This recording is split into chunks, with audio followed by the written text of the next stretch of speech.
Coming off a 4-6 season, the McKinney Lions have revamped the program with a new head coach, Bobby Rays. With a lot of young talent, the future is bright for the McKinney Lions, and they face off tonight against the Sachse Mustangs. Good evening, everyone. Welcome to Ron Post Stadium. Monty Walker along with Brandon Helms, Jay Lindley, John Leidy, and Rob Johnson in the booth tonight. Brandon, this is the first time we've had a chance to look at the McKinney Lions, and they look a little bit different even down to the uniforms. Yeah, they've got that kind of Michigan look going, which you take a look at Michigan last week, you take a look at McKinney last week. Maybe not the best of things to do, but looks fairly snazzy as far as uniform rating goes. Probably a solid B at least, which is good because they really kind of have to have a new identity. I mean, this is a team that had a strong playoff run prior to a few years ago, and now they've missed the playoffs twice, and now they've started this season 0-1. It's going to be kind of a learning curve season, if you will, but these guys still have talent. I mean, there's still some good players on this team who have the ability, if the dominoes fall properly, to make a playoff run. Well, this is a team, even talking after the season last year, talking to former head coach Todd McVay, he could not wait to see quarterback Zach Lee. Matter of fact, that's all he could talk about. I can't wait. Even during the season, he said, man, this kid's going to be great. And tonight we'll see sophomore Zach Lee at quarterback. Last week, 5 out of 10, no interceptions, 161 yards, and 2 touchdowns. And I'll tell you what, let's hope he lives up to the hype that we've heard from some of the coaches anyway. Well, yeah, you compare the McKinney teams of prior years. I mean, they almost gained more passing yards by a 3-1 margin than rushing yards last week. I don't ever remember that happening with following this team for the last couple years. So I mean, that's kind of maybe a shift of exactly what you made reference to McVay there. This kid's going to be a player. Well, and this is a new offense. The McKinney Lions have historically been a team that's been kind of a 3-yard cloud of dust or cloud of rubber in this day and age. But that's kind of the way it has been, ground chuck type of football. But now they run the spread offense with Bobby Rays. The Rays, of course, coming over from Richardson Pierce. He retired there last year after the season, decided to come out of retirement. We'll talk about that some more later on. We've got the Coaches Show coming up, and he explains a little bit in that. We also have the Senior Spotlight coming up. Jay, let's talk about this game a little bit. Give me your it's been a while since you've seen the McKinney Lions. Well, it's been a couple of years. Matter of fact, Todd McVay was the head coach. And like Brandon brought up, it is a new offensive system going with the spread. But don't for the least bit think that the Lions don't want to run the football. Bobby Rays was a little disgruntled at the end of last week's contest. The Lions picking up only 65 yards on the ground. They were actually outrushed by Sulphur Springs quarterback Tarek Rawlison, who rushed for 98 yards. So the ground game, look for McKinney to change that tonight. The passing yards will be there, but also look for the Lions to put a big emphasis on the running game. Well, last week's loss at Sulphur Springs was the first time that had happened to a McKinney Lions team since November the 10th, 1944. So that tells you a lot about McKinney's program over the years, and they've had a lot of success over at Gerald Prim Stadium, but they didn't have success last week. We're going to take a break.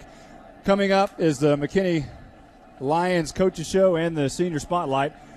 Back in a moment on 97.5 KLAK. Welcome back to Ron Post Stadium. The captains just went out for the coin toss. We haven't yet. We know McKinney elected to receive, but I think we just missed who won the toss, so we'll try to get that to you here in a moment. We're just about ready for the national anthem, and I believe the McKinney High School marching band is ready.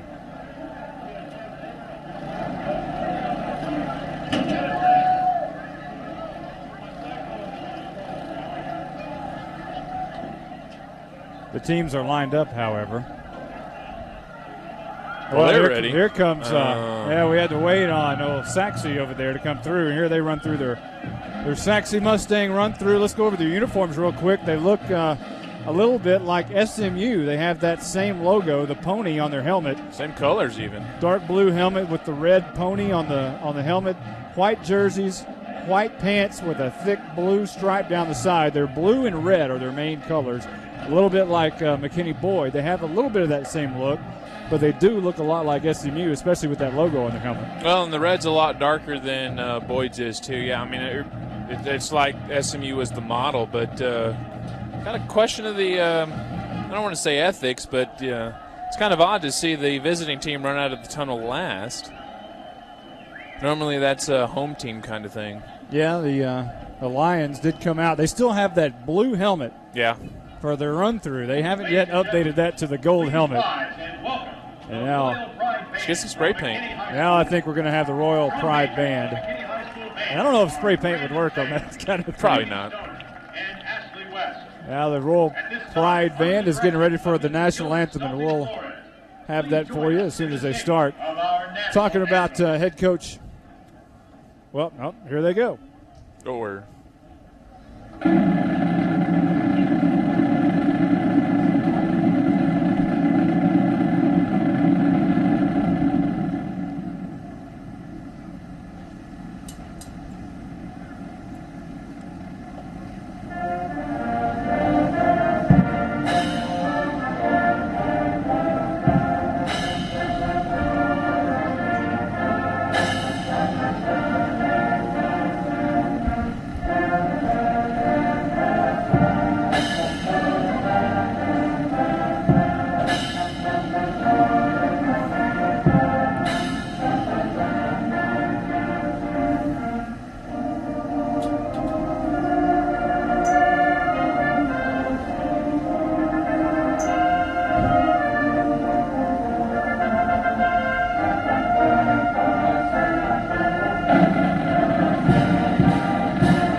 Football time in Texas, in McKinney, Texas on a Friday night, a beautiful Friday night.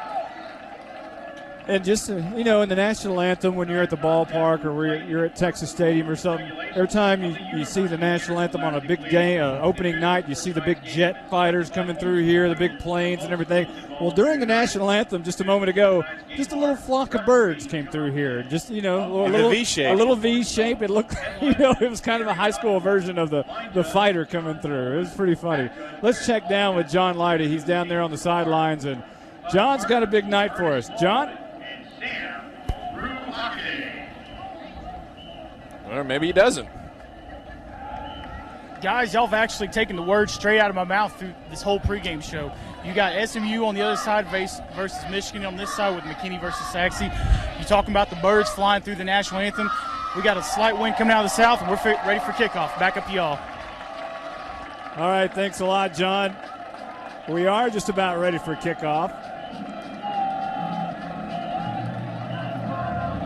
And doing the kicking for Sachse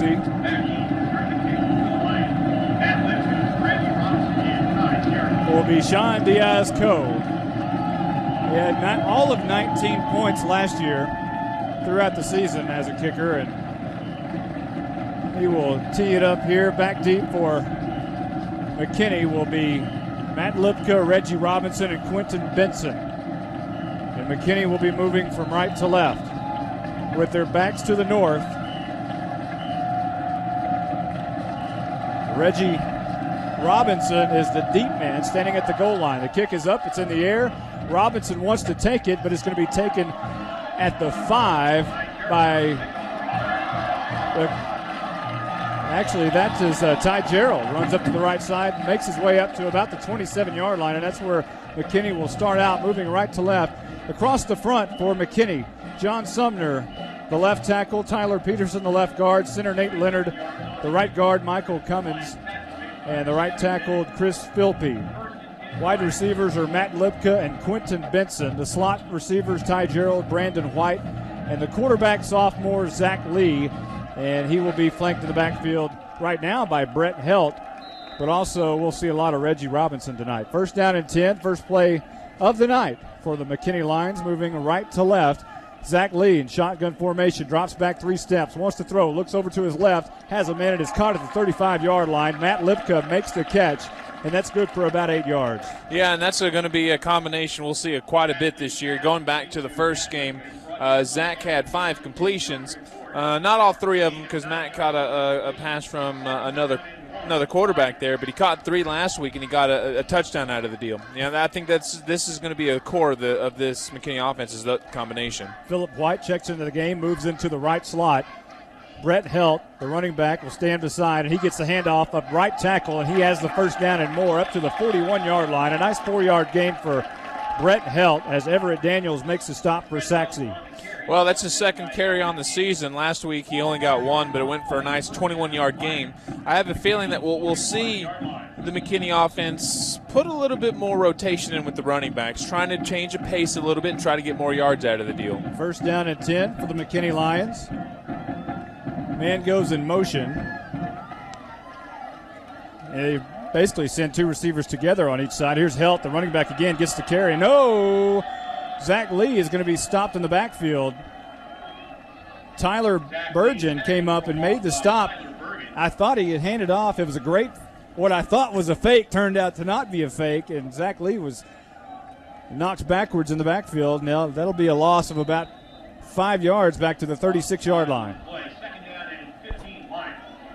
The officials for tonight's game, referee John Penn, the umpire Buddy Cornstubble, the head linesman Gary Cotrella, the line judge John Dolman, and the back judge Chris Alston. Second down and 15 with 10:20 left to go in the first, just underway. Zach Lee, 2-step drop, throws left, and he overshoots his wide receiver Matt Lipka. Lipka last week had 3 catches for 83 yards and a touchdown, and only 1 catch so far tonight. And like I said, it's going to be a combination between the two. That was very reminiscent of kind of a David Douglas, Eric Erbel feel from last year. Ball was in the air before Lipka made his cut, just a little overthrown. I think you'll see that timing pattern run a lot this year. You know, the offenses are a little bit similar. The way they line up, you see the one back set kind of, to the side of the quarterback back there. Very similar to North. Here is a shotgun on 3rd and 15. Zach Lee, about a 5-step drop, throws right side, and that is caught by Lipka. Makes a move up front, up to the 41-yard line, which was the original line of scrimmage before Trey Jimerson brings him down. It'll be punt time for McKinney on 4th and 10 with 9:57 left to go in the first quarter. Yeah, kind of a little disappointed in that sequence of events, but again, that's what you kind of expect out of an offense retooling.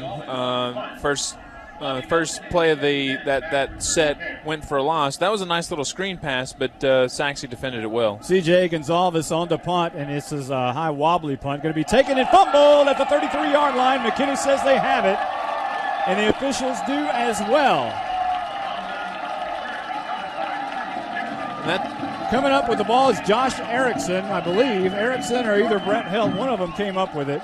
I know Erickson was around the football. Well, there was quite a bit of McKinney Lions around there. I'm surprised Sachse didn't call didn't catch who the turner was, but he should have called a fair catch. There was too much blue around him, and at the same time, he was looking at him. Those are 2 big mistakes. When there's blue, you signal a fair catch, and you never take your eye off the ball. He did there. McKinney's the beneficiary. First turnover for the night, and it goes McKinney's way.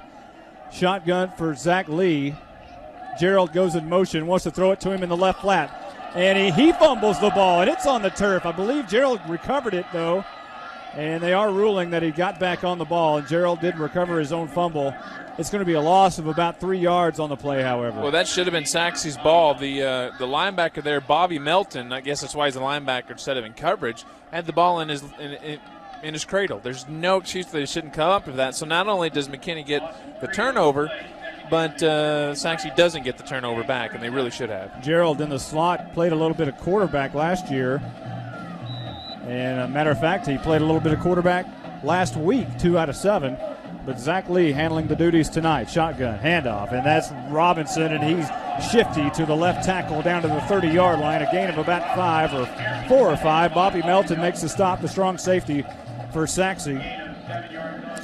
Monty, you're starting to see a lot more of this kind of in the high school level. You're seeing a big spread offense, but instead of a bruiser running back, you're seeing the Chase Barrett line type runners, the small, the A.J. Jones, the guys who aren't real big, but they're quick to take advantage of a quick offense. Damon Pitts. Exactly. There we go. Yeah, and what they do is everyone else is kind of on edge, and the running back has to be quick to avoid those guys because this is a reaction offense. Benson and White far out right. Gerald and Lipka to the near side. Zach Lee throws right, and it's tipped and almost intercepted at the 26-yard line. It falls incomplete. Everett Daniels, the man in coverage, the middle linebacker, played that one nicely. And it will be, once again, 4th down. Well, and Zach did give the pass away. He was looking at the receiver the whole time. And it's real easy for even a linebacker to go, okay, hey, you're looking over here. Let me start shifting that way. And he was able to get in the passing lane. Luckily, that wasn't intercepted. Phillip White checks into the game for McKinney. He'll be in the slot. 3 receivers to the right side this time. Gerald, White, and Lipka. Over to the near side is Benson, shotgun. Lee looking over to the right side, and he throws out. Lipka catches it at the 21, fights away down to the 19-yard line. That'll be a first down for McKinney on 4th down. Believe it or not, that's a sophomore quarterback throwing to a sophomore receiver. Tim Lee makes the stop, the left corner for Sachse. Just real quick up front for Sachse, the weekend, Derek Douglas, Brandon Hawkins, Trevor Beck, and Tyler Burgeon up front. The linebackers, Trey Jimerson, Everett Daniels, Charles Scott. The corners are DeAndre Ford, Tim Lee, and the safeties, Bobby Melton and Chevy Bennett. First down and 10 for McKinney. 8:01 left to go in the first quarter, no score. But McKinney knocking on the door. Oh, he pitches it, and Sachse knocks it away and recovers a fumble. That was a great play by the defensive end, and it was Derek Douglas. And you could probably explain this better, but he came in, and Zach Lee was about to pitch the ball with his left hand. Douglas just swatted it away and then recovered it. The mark of a good option quarterback is knowing when the guy is going for you and knowing when the guy is going for the pitch man. In essence, the defender was going toward the pitch man, and so what he was able to do is he was never going to tackle Zach Lee. And so what Zach did, not understanding that, went ahead and pitched it out anyway. And so that ended up causing the problem. And again, maybe an inexperienced mistake. Well, it'll be first down and 10 for Sachse here. This is really the first time we've seen their offense with 7:53 left to go in the first quarter. Henry Hunter, the quarterback, and he's in shotgun formation. He drops back 2 steps, or 1.5 maybe, slings it out to the left side, and it's caught for a first down. And Ryan Hughes is on the stop and making the catch over there. It's kind of hard to see who that is. I think it's Josh Gross. Yeah, I didn't catch it either. It was out on the far sideline. I was more kind of looking at the quarterback. We've got 2 sophomore quarterbacks here. That may be Brandon Lowry making the catch, and it was Lowry in the slot. Here is Hunter once again, shotgun. He's going to hand off this time, and going nowhere, absolutely nowhere, is the running back Christian Shepard. Matt Opasinka makes the stop as Christian Shepard loses about 2 yards on the play. He last year had 50 carries for 233 yards and 2 touchdowns. This is Sachse's first game. Yeah. McKinney played last week, but this is Sachse's first game. Hunter in shotgun formation on 2nd down and 12. And he will drop back, wants to throw again. Throws it out right side. It's caught and immediately tackled and thrown out of bounds. Preston Mack. P-Mac runs him out of bounds, and on the catch for Sachse is Logan Epley. And Epley is one of those newcomers, wasn't even on varsity last year. Yeah, I'm not sure that McKinney's in proper coverage. They're playing 10 yards off the receiver, and that ball was thrown from across the field to an out receiver. And it still took P-Mac all that time to get there. And Epley and Banks to the near side. Here's Hunter taking off, a quarterback trap, and he has the first down up to the 35-yard line in McKinney territory. Ryan Hughes, the linebacker, makes the stop. Up front for McKinney, Matt Opasineka, DeJuan Swinney, Michael Riancho, Jordan Kilwine. The linebackers, Ryan Hughes and Mitch Meclinar. And the outside backers, Dominique Gardner, Josh Erickson. The cornerbacks, Andy Martinek, Preston Mack, and the safety is Daniel Brash. First down and 10 for Sachse, moving left to right with 6:42 and rolling here in the first quarter. No score at Ron Post Stadium in McKinney. Hunter stands shotgun, drops back 2 steps, throws to the right side. Almost intercepted at the 30-yard line by Preston Mack. A great play. Yeah, and that's exactly what I made reference to. He was playing off real deep, but since it happened 2 plays ago, his break on the ball was a lot quicker, and he was able to get to the receiver a lot faster because of that one, and he was still only able to dive just enough to knock it out of the way. Preston Mack's father, a former player in the NFL, Cedric Mac. Oh, yeah, former Cardinal. And handoff up the middle. That's going to be Christian. And he breaks out of a couple of tackles. A nice run for a first down. Josh Erickson makes the stop. Christian Shepard on the carry. He ran right over left guard, made a couple of nifty moves for the first down at the 24-yard line in McKinney territory. Well, the offensive line for Sachse could not have blocked that any better. There was a clear running lane. The guy didn't get touched till Shepard. He wasn't but 5 yards past the line of scrimmage before McKinney made their first contact. Sachse moving the ball at will right here. Here's the end-around reverse. And coming near side is the ball carrier, and that is Lowry. Makes another nice move inside the 15-yard line down to the 14 and tackled right there. Close to a first down. Is going to be about a yard. No, it's right at it. And I'll tell you what, we will check down with John Leidy. And, John, you got to tell us, how close is he on that one?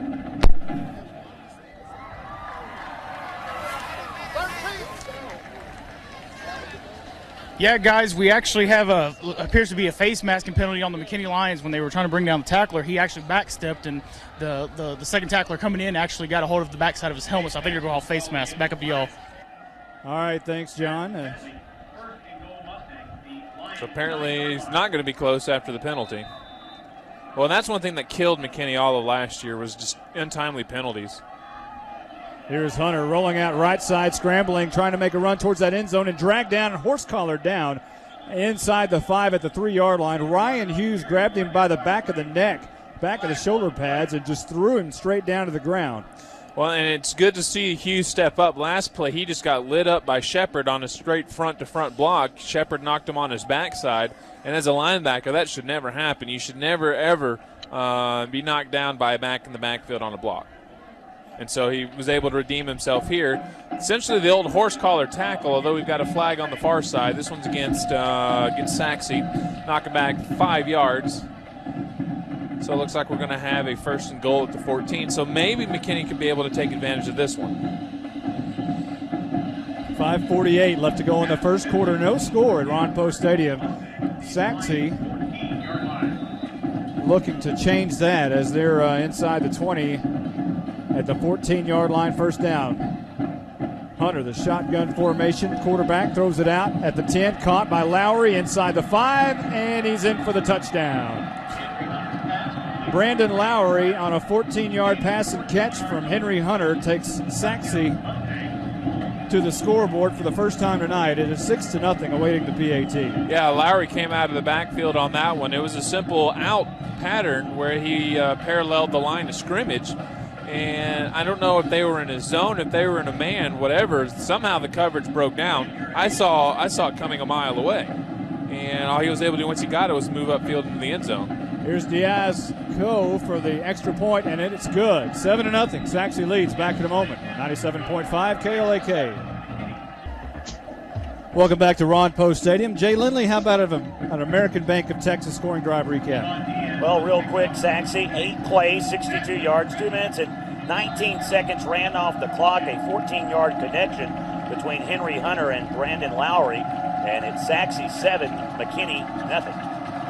American Bank, the key to your dreams. And here's the kickoff, and McKinney's Reggie Robinson takes it at the 5-yard line, cuts it up the middle of the 15 to the 20 to the 30. Sidesteps him into the 35, down at the 36-yard line. What a great return by Reggie Robinson, the sophomore running back, and that puts McKinney in great position to start this drive right here. Yeah, very well blocked by the front men. There was a huge gap for Robinson to come through, and it was going to be up to the safety man for Sachse. He ended up not making the tackle, but slowed him up enough for someone else to get there. That's exactly what McKinney needed. They needed a high-energy kind of return. I mean, it's pretty good. They're up at the 36, but it shows that, hey, look, we've got some enthusiasm and some reason to believe too. Lipka and Gerald to the near side. Brett Hilt still in the backfield. He gets the carry and slips down at the line of scrimmage. Maybe a yard gain up to the 37, and Derek Douglas will get credit for the tackle, but that was just Brett Hilt slipping on the rubber turf there. He was going to make a cut. He was at least going to get 2-3 more yards out of the deal, though. It's tough to say. The reason he cut is because there was a huge hole right there. Unfortunately, he lost his balance, so we'll never know. 7-0. Sachse leading McKinney here. Second down and 8. This is a pitch to Reggie Robinson, who ran the kickback a moment ago, and he's going to go nowhere, losing a yard or 2. And on the tackle, Charles Scott for Sachse. Again, 7-0. 4:40 left to go in the first quarter at Ron Post Stadium between McKinney and Sachse. Philip White was, I guess, on the duty for trying to block Bergen, but Bergen was having none of that. Essentially threw him down and was able to make the tackle, too. Nice job on defense. Brett Helt back in the game. Reggie Robinson checks out. Zach Lee, shotgun, drops back 2 steps, steps up, throws deep, way out for Lipka, and overshoots him by about a step. And that would have been the home run ball of all home run balls. And Lee just overshot him. Yeah, and the sad thing is Lipka had 4 yards on the defender. Yeah, the defender, Franklin Bearden, was just well, he bit on a fake. Nice job by Lipka selling the kind of the flag pattern, I guess, if you will. He stepped to the inside. The cornerback bit on that one hard, and there goes Lipka. And Zach Lee read it perfectly, just overshot him. 4th down and 9 with 4:13 left to go in the first. McKinney down 7-0. On the punt is C.J. Gonzalez, and he stands at his own 21.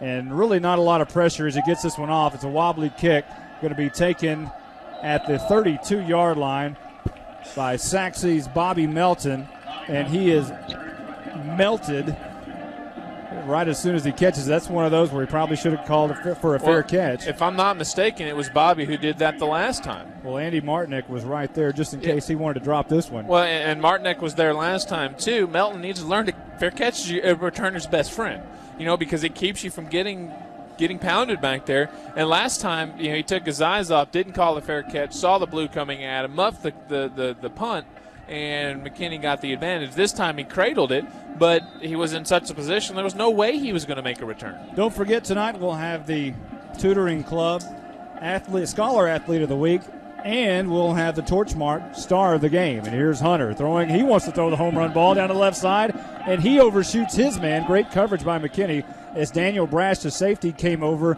to give some help to Andy Martinek in coverage. Well, and he was clocked by Ryan Hughes just as he went to throw the football, and that was part of the reason why that ball was so badly overthrown. Yeah, Ryan Hughes was coming in on a blitz. Kristen Shepard tried to pick him up, and there was an exchange last time where Shepard knocked Hughes on his back. Hughes this time gets a little revenge on Shepard by pounding him through and getting to Hunter, and Hunter taking the brunt of the hit. Nice job by Hughes there. We need to see a lot more from the linebacker, just like that. Just under 4 minutes in the first. Here's a handoff, and that's Shepard once again up the middle, and he's dashing his way for about 8 or 9 yards. Ryan Hughes makes the stop, but that's a big gain. And I don't see why they don't do more of that.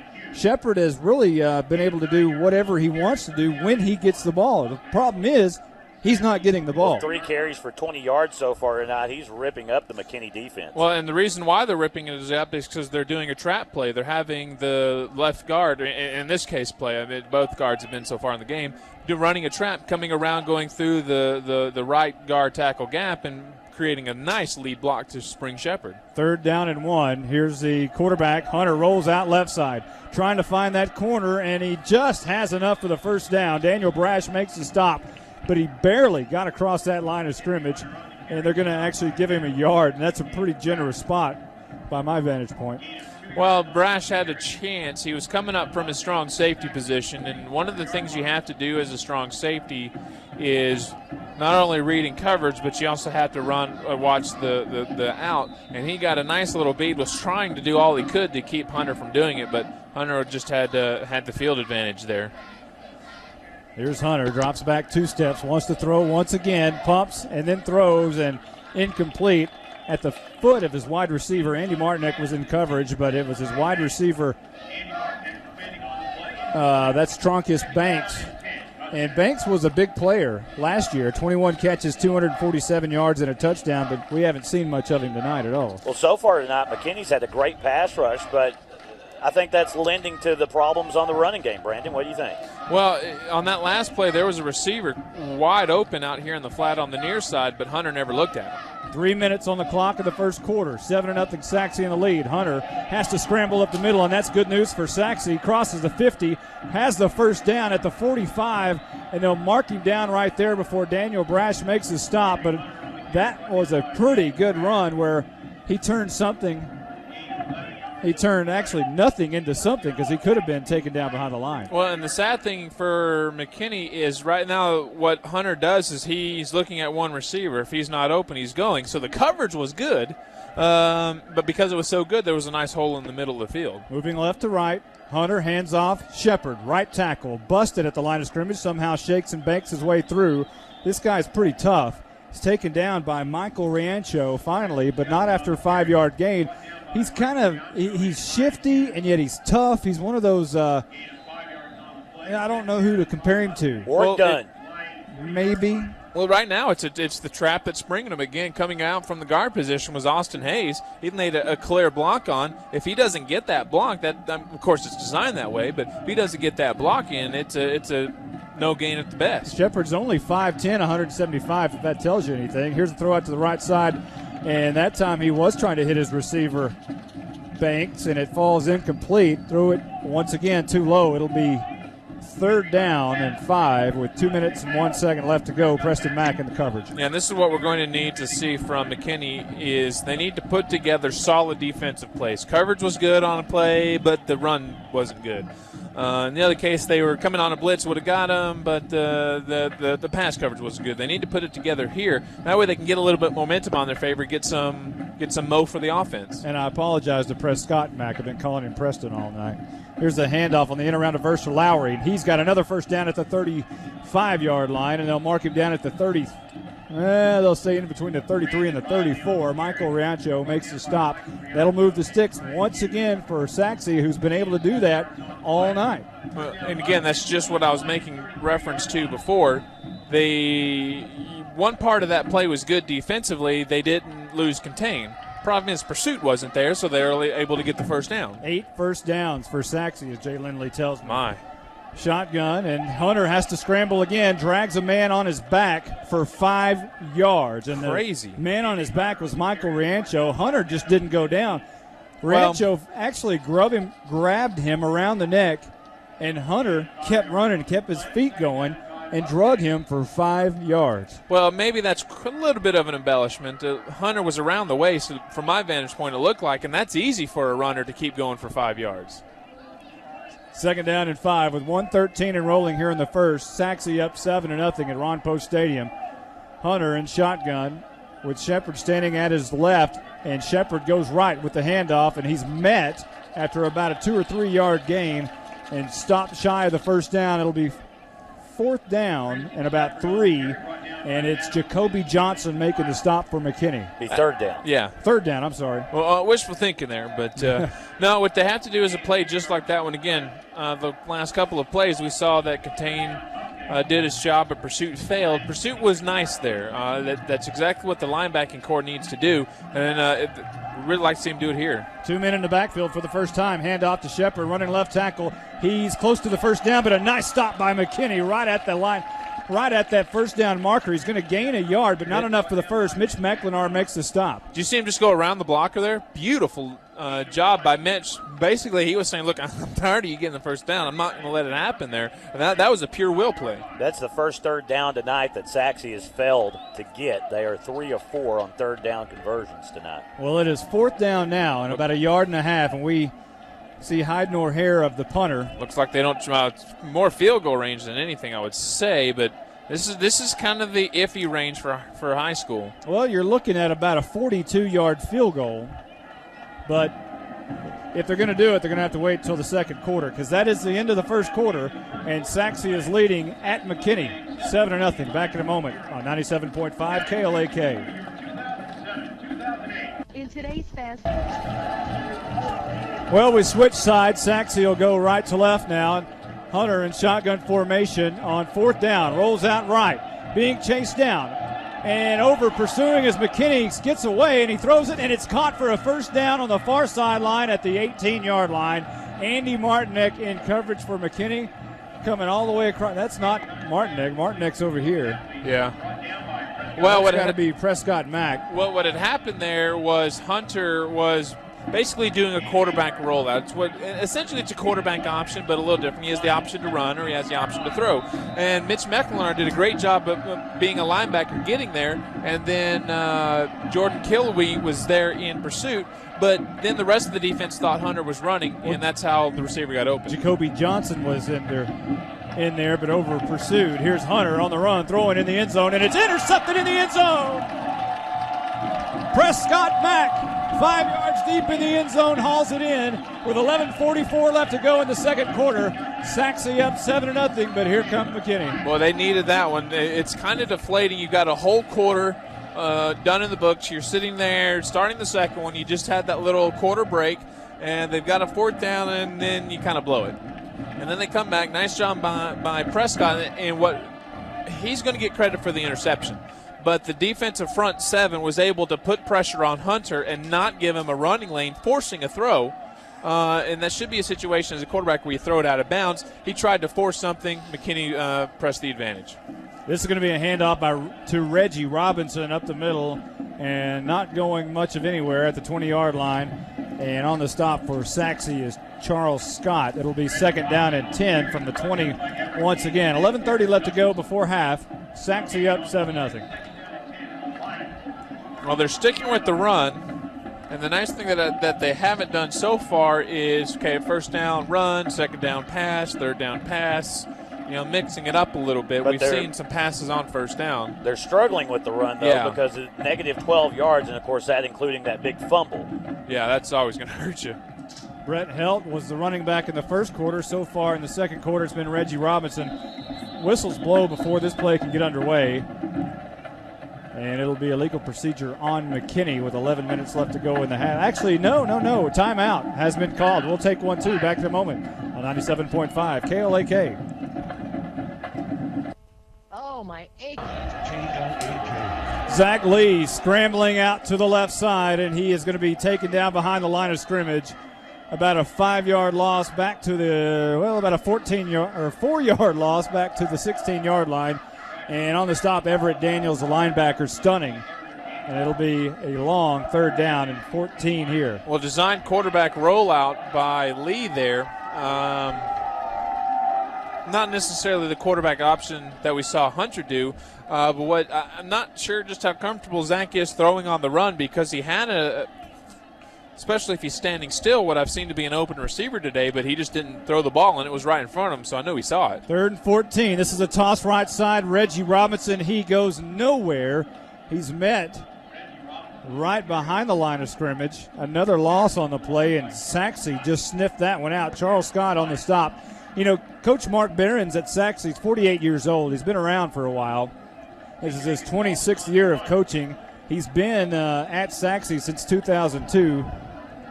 Even though this is a very young program, he has been the mentor the entire time. Here's C.J. Gonzalez back to punt. A little pressure, but he gets it off a high, sort of a spiraling kick. Touched it. Sends it way back to the 35. It's still rolling to the 33. What a great punt by C.J. Gonzalez.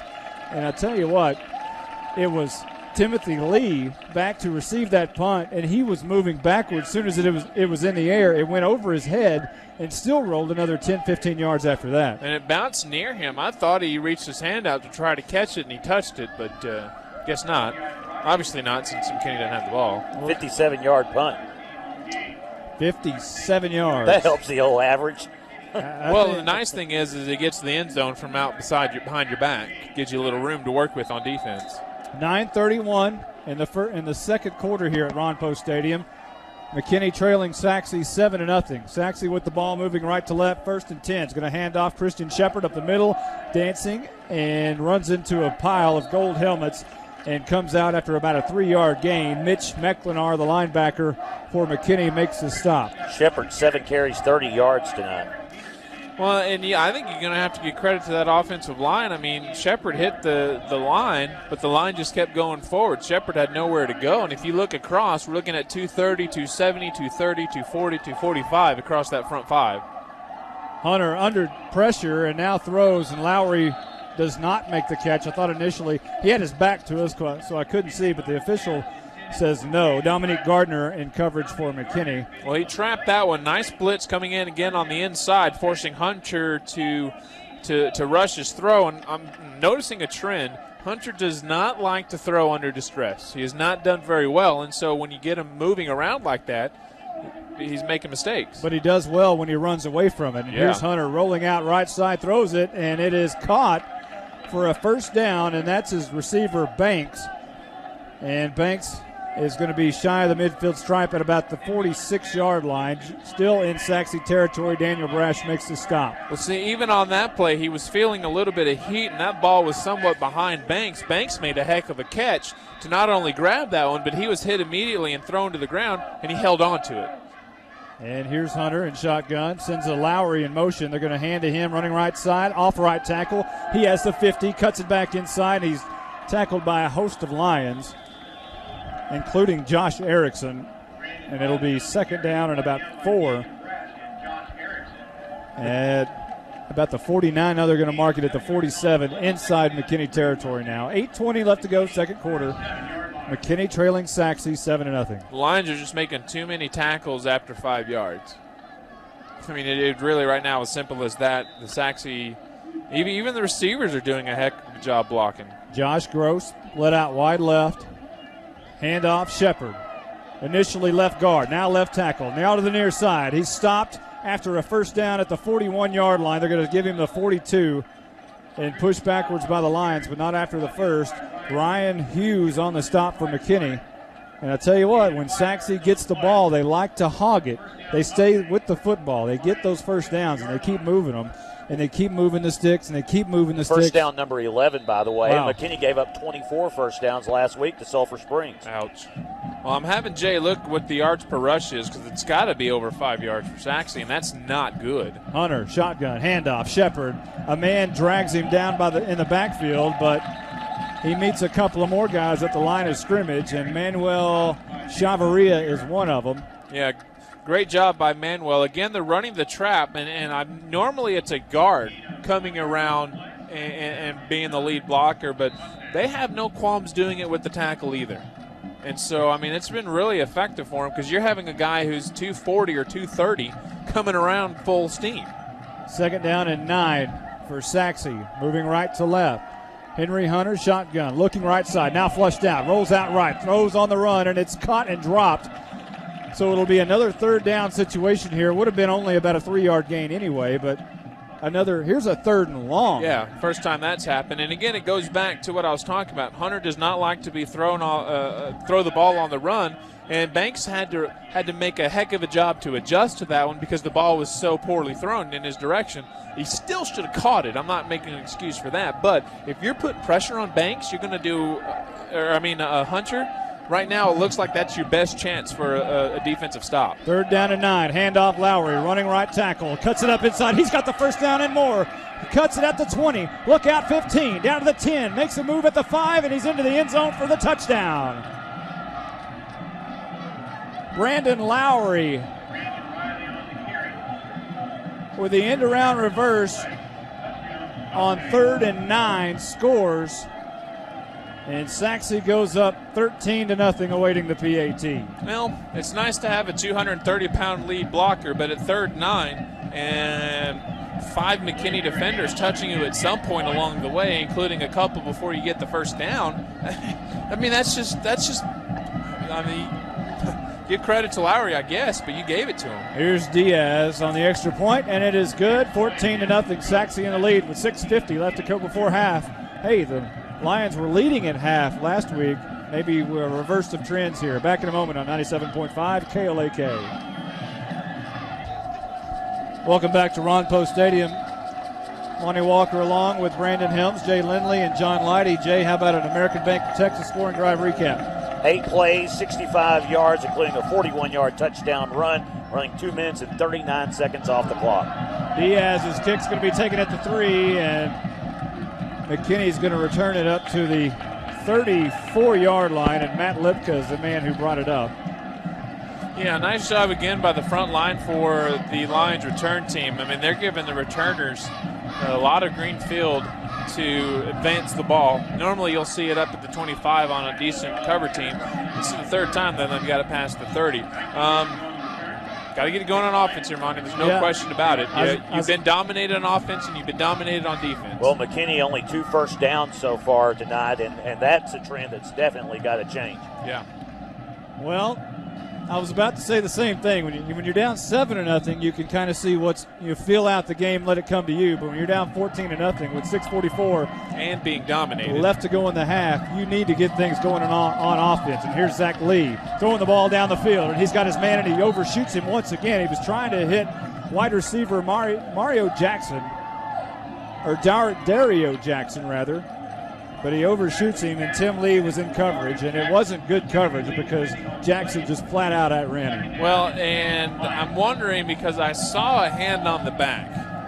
I mean, that's really a judgment call from the officials because if it doesn't impede his progress, you can have your hand on him the entire time and run with him. But just maybe something to watch. I'm just going to throw that out there. Lee has missed on his last 3 of his last 4 passing attempts. Here is Lee. And it's shotgun formation. Line of scrimmage is the 34. They're going to hand off Brett Helt, and he goes nowhere. Sachse, I tell you what, up front, they are huge. Brandon Hawkins makes the stop. 200 pounds, 245, 235, and 215. That's your front 4 for Sachse, and that's pretty big when it comes to Class 4A high school football. But I tell you what, this isn't 4A for Sachse. They're 5A. Yeah, and Chris Philpy is having to try to block some of these guys, and he's, for lack of a better word, not performing up to what we've seen him do in the past. I mean, and these guys are going to be tough to block. 3rd down and 12 for McKinney, moving left to right. 5:59 left to go before half. Down 14-0. Lee drops back 3 steps, wants to throw, has his man, and it's caught by Jackson at the 42-yard line. Thrown out of bounds, but not enough for the first down. Tim Lee once again in coverage. Jackson last week had the longest play in McKinney Lions school history with the 1 catch for 99 yards. About as big a history as you'll find here in the area. I think that's as long as you can go. 99 yards. The only way you can get longer is a turnover or a return. But and it's special teams. A play from scrimmage. Yeah. He can say he now is tied with whoever else. Everyone. For the longest play in McKinney Lions school history. And there is a timeout on the field, I believe, and we'll take one too. Back in a moment with 5:50 left to go before half. McKinney down 14-0 to Sachse on 97.5 KLAK.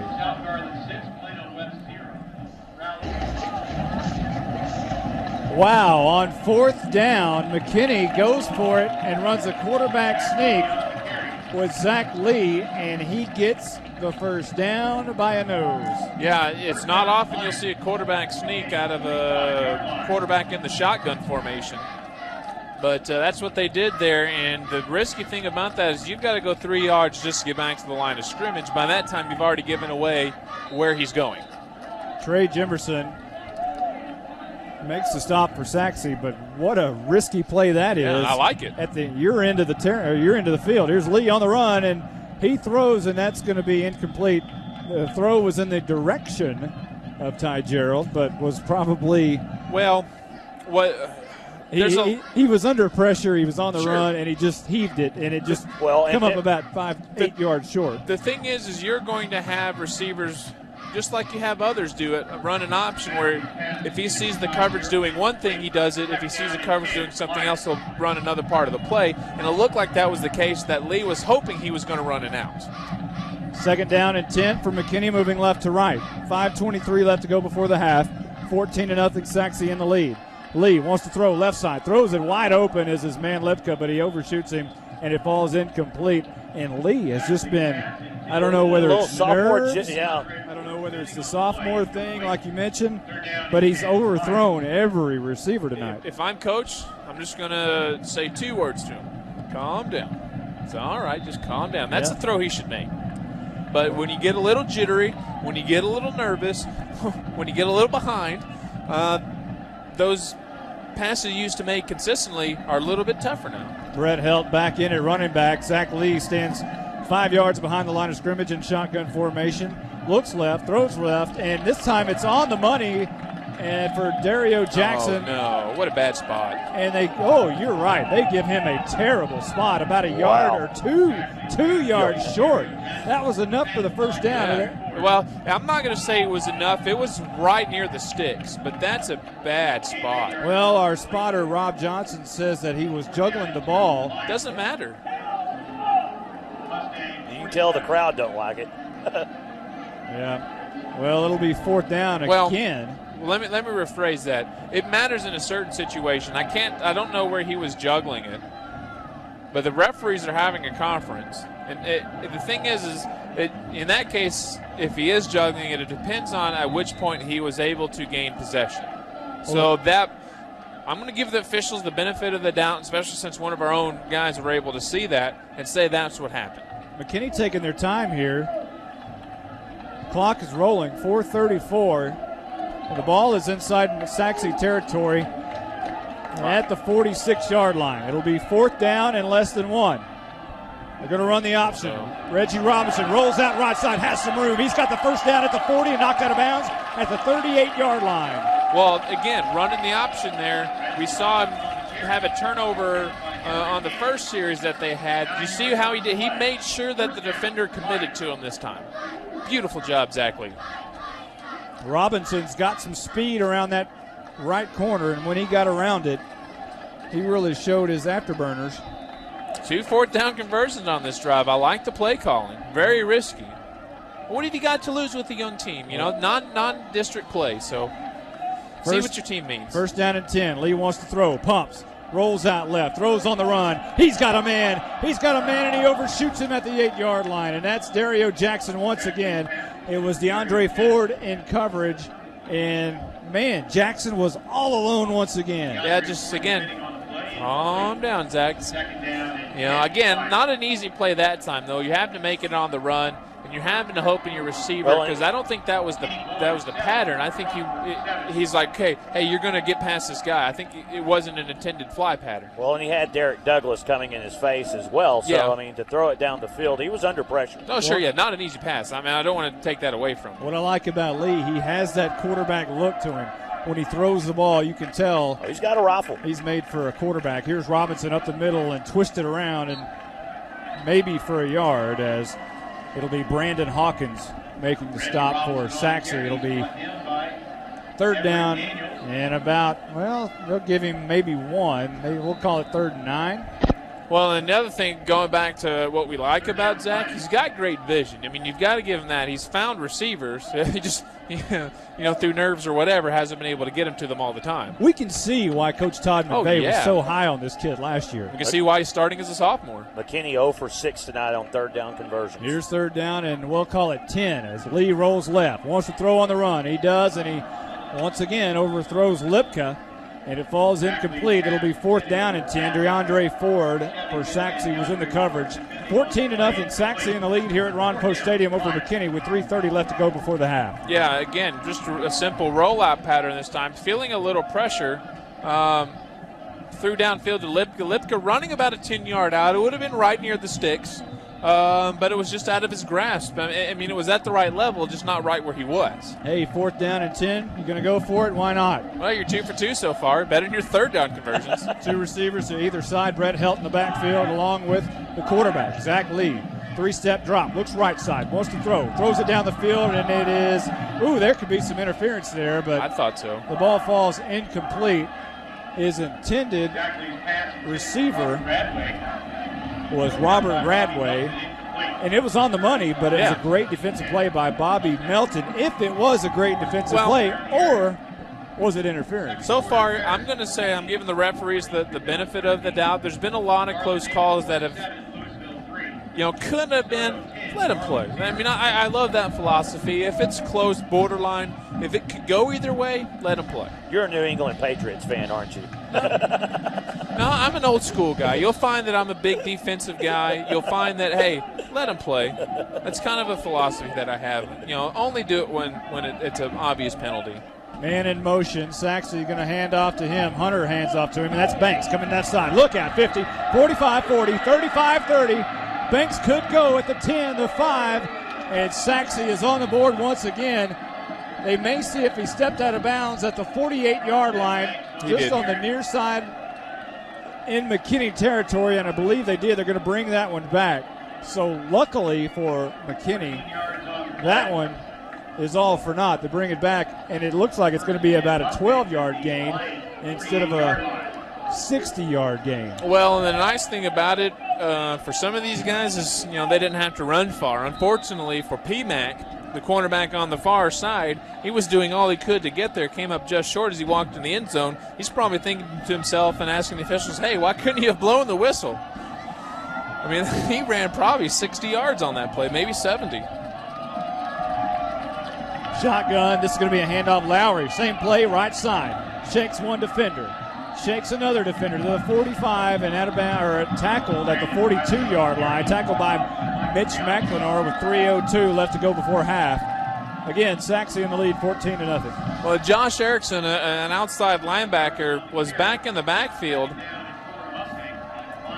I mean, if there's a reason he didn't make the tackle, I didn't see it, because that's one thing that I think it's really plaguing the Lions defense right now is they're not making tackles when they should. It's not necessarily that they're missing tackles, but, I mean, you can't be out of position. I mean, that's what good defenses aren't ever out of position.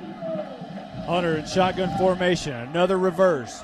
And Banks comes near side. He's hit, and he's going to be brought down right at the line of scrimmage, and that's going to be very close to a first down. We'll check with Jonathan Leidy down on the sideline, and let's see if John can go ahead and give us a report on how close that's going to be. Guys, actually, this is actually going to be a little bit short. It's going to be about a half a yard short.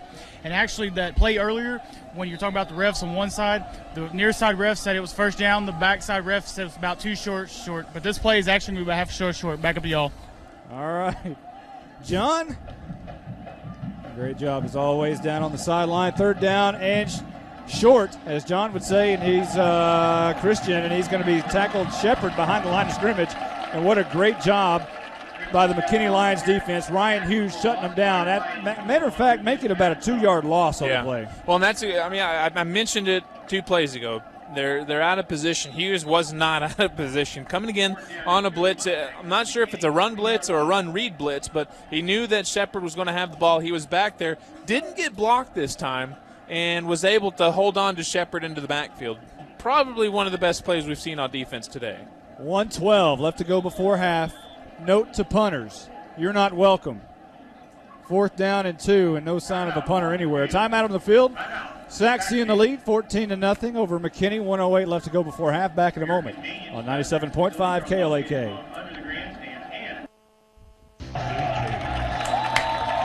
Henry Hunter fighting for yardage for Sachse to get the first down on 4th down, and he comes up empty as Ryan Hughes and company stuff him with 1:01 left to go before the half, and that's how much time McKinney's going to have to try to get on this scoreboard and try to make something out of nothing here in the first half as they trail 14-0. Well, Ryan Hughes is only a small part of the big picture. The defense there created no running lanes whatsoever for Hunter, and that's something they've been doing all day. And when he has no running lanes, it's a lot easier to tackle him because he's not going forward.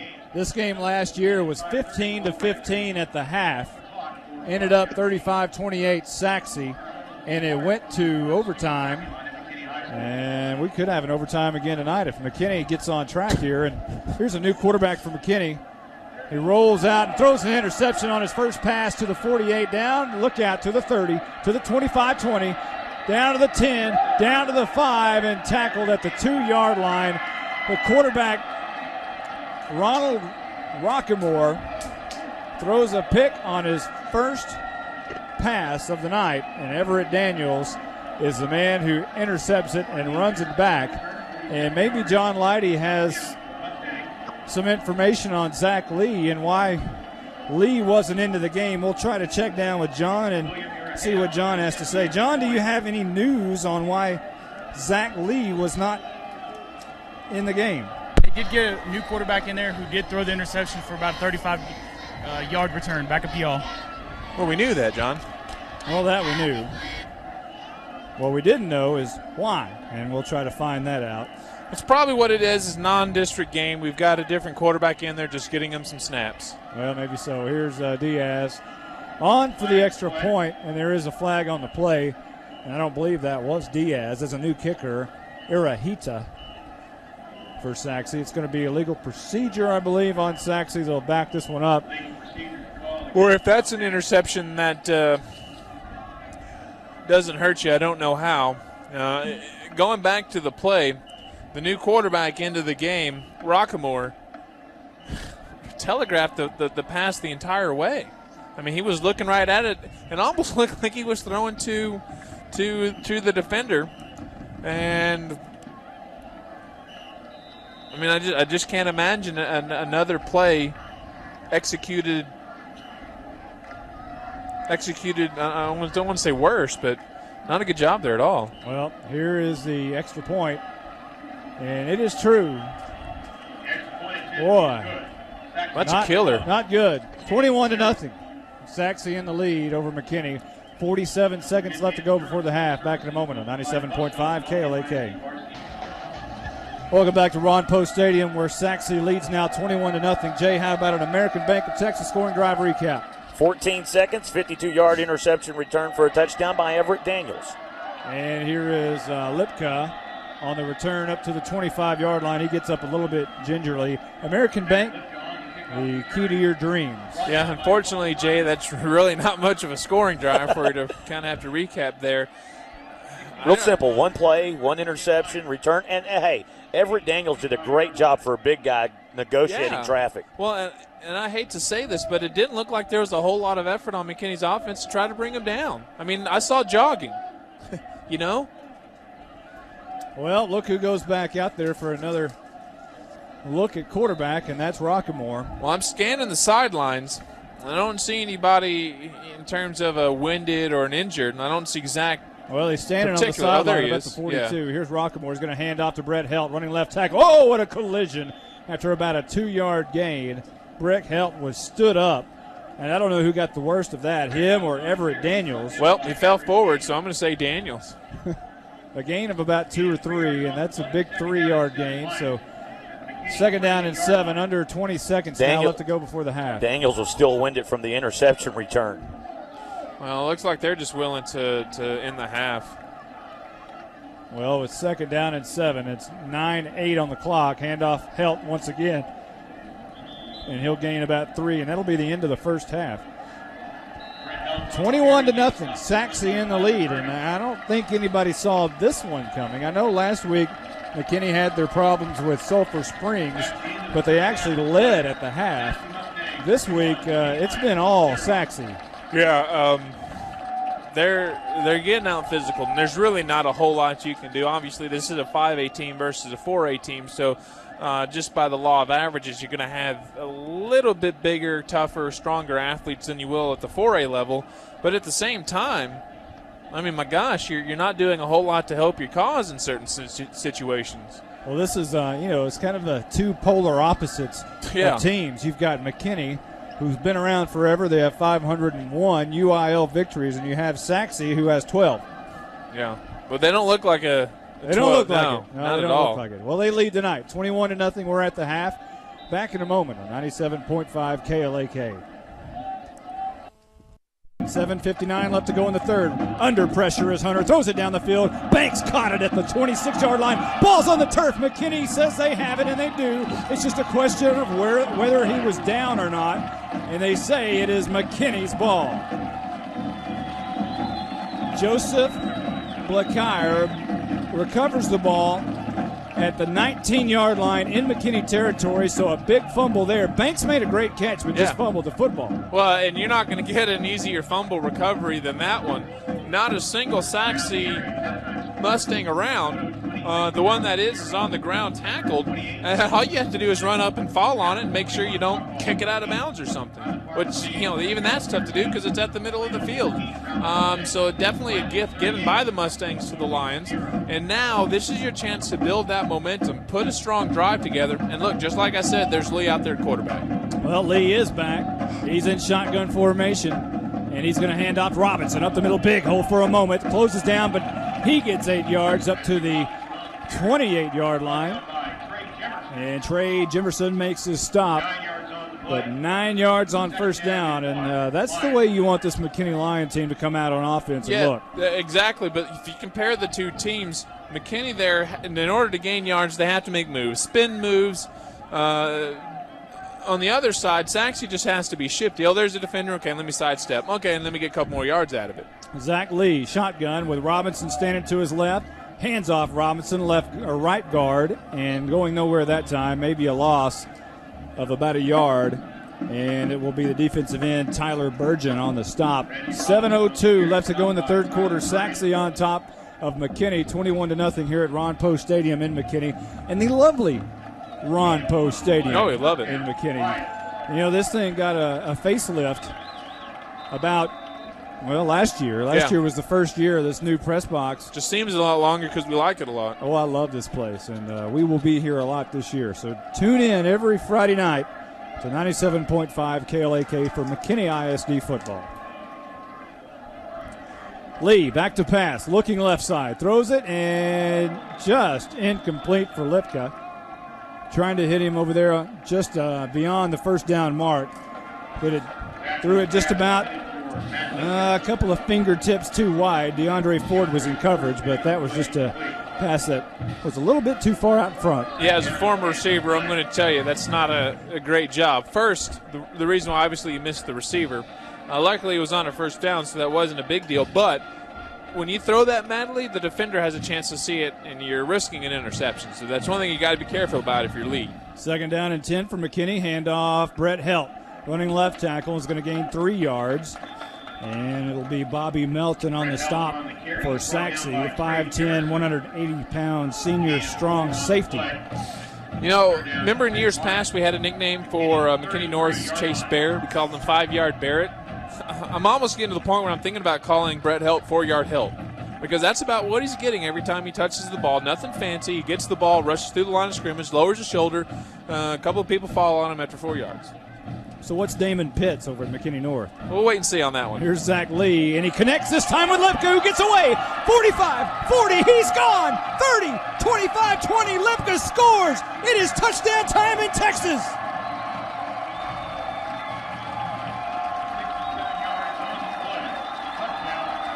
"67 yards. Zach Lee to Lipka. And McKinney is on the board. Well, and you give a lot of credit to Lee. He found Lipka. But Lipka made that play. DeAndre Ford out there in coverage on cornerback should have made the tackle. No question about it. He was on him. Lipka was able to slip off him. After Ford misses, it's a foot race. Lipka's a pretty fast little kid. I shouldn't even say little. He's a nice little receiver. I did it again. There is Gonzalez for the extra point. It is 21-7. Sachse still in the lead with a 5:49 left to go in the third quarter. Back in a moment on 97.5 KLAK. Welcome back to Ron Poe Stadium. Monty Walker along with Brandon Helms, Jay Lindley, and John Leidy. It's 21-7. Sachse in the lead over McKinney here. And, Jay, how about an American Bank of Texas scoring drive recap real quick? 5 plays, 80 yards, 2 minutes ran off the clock, a 67-yard touchdown reception by Matt Lipka. Here is C.J. Gonzalez kicking off, and that's Lowry who picks it up, and he's on the run out to the 38-yard line. A good return, a short kick, but a nice return by Lowry. American Bank, the key to your dreams. And thanks to American Bank for having the scoring drive sponsorship all year long. We also may have an Anchor Credit Loan money play of the game after that last touchdown to Lipka. And here we have a man down on the field. Is that Lowry? Lowry is on the field. They're stretching him out. You know, we talked last week about the cramps, how it was unusual to not see any cramps for the early part of the season. It's so hot out on the field and it's so humid. You see lots of cramps this time of year. And we see one right now. And that's Brandon Lowry on the field, another sophomore. Well, and the thing of it is, you look to the far sidelines and Sachse huddling up over there.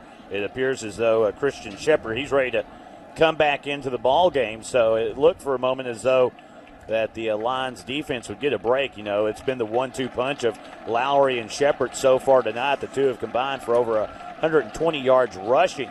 Lowry will limp off the field now with the help of a few trainers, but Shepard, he's back in the huddle and back in the game.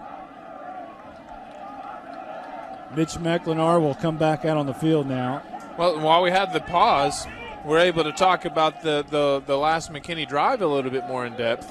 That was a nice job from Lee to Lipka. 2 first downs during the drive, which is a nice thing to see. Yeah. 5 plays, 80 yards. Uh-huh. Well, and those also are 2 sophomores, keep in mind. So, you know, if they can get a groove now, just wait till next year. And wait till the year after that. 5:41 left to go in the third quarter. Sachse up 21-7. Back to action. Handoff. And this is Christian Shepard. Not much doing, about a 2-yard gain, and it's Jacoby Johnson making the stop for McKinney. It'll be 2nd down and 8. Another man down, and that's Shepard once again. Makes his way to his feet. He can't get up. I think he's having cramps as well. He's walking. He can't walk on his left foot. They're going to make him sit out of play. So now the cramps are all of a sudden showing up, and Sachse's running out of running backs. I'm not sure what's going on. It was the last time he was down, it was the right side. It was the right leg somewhere that wasn't working properly. This time around, he's favoring the other side. So it could be an issue of cramps, and they're coming and stretching. So, it's the likely cause. I'll tell you what, this always happens. Every time we take a timeout, he pops right up. But we're going to take that chance. 5:16 left to go in the third quarter. Sachse up 21-7. Back in a moment on 97.5 KLAK. On first down, second down, Henry Hunter rolls around to the right side. Not much doing. Matter of fact, he's going to lose a couple of yards. Jacoby Johnson on the stop. A lot of cramps, John Leidy. Talk about the cramps down there on the field right after this third down play. We're going to go straight down to you. You just bring it back to us. 4:36 left to go in the third quarter. And trying to find the play from head coach Mark Behrens. They finally do. And Hunter gets it. And he drops back. Oh, he fumbles it, and he gets back on it. They're going to rule it and mark him dead. John Leidy, go ahead and talk to us.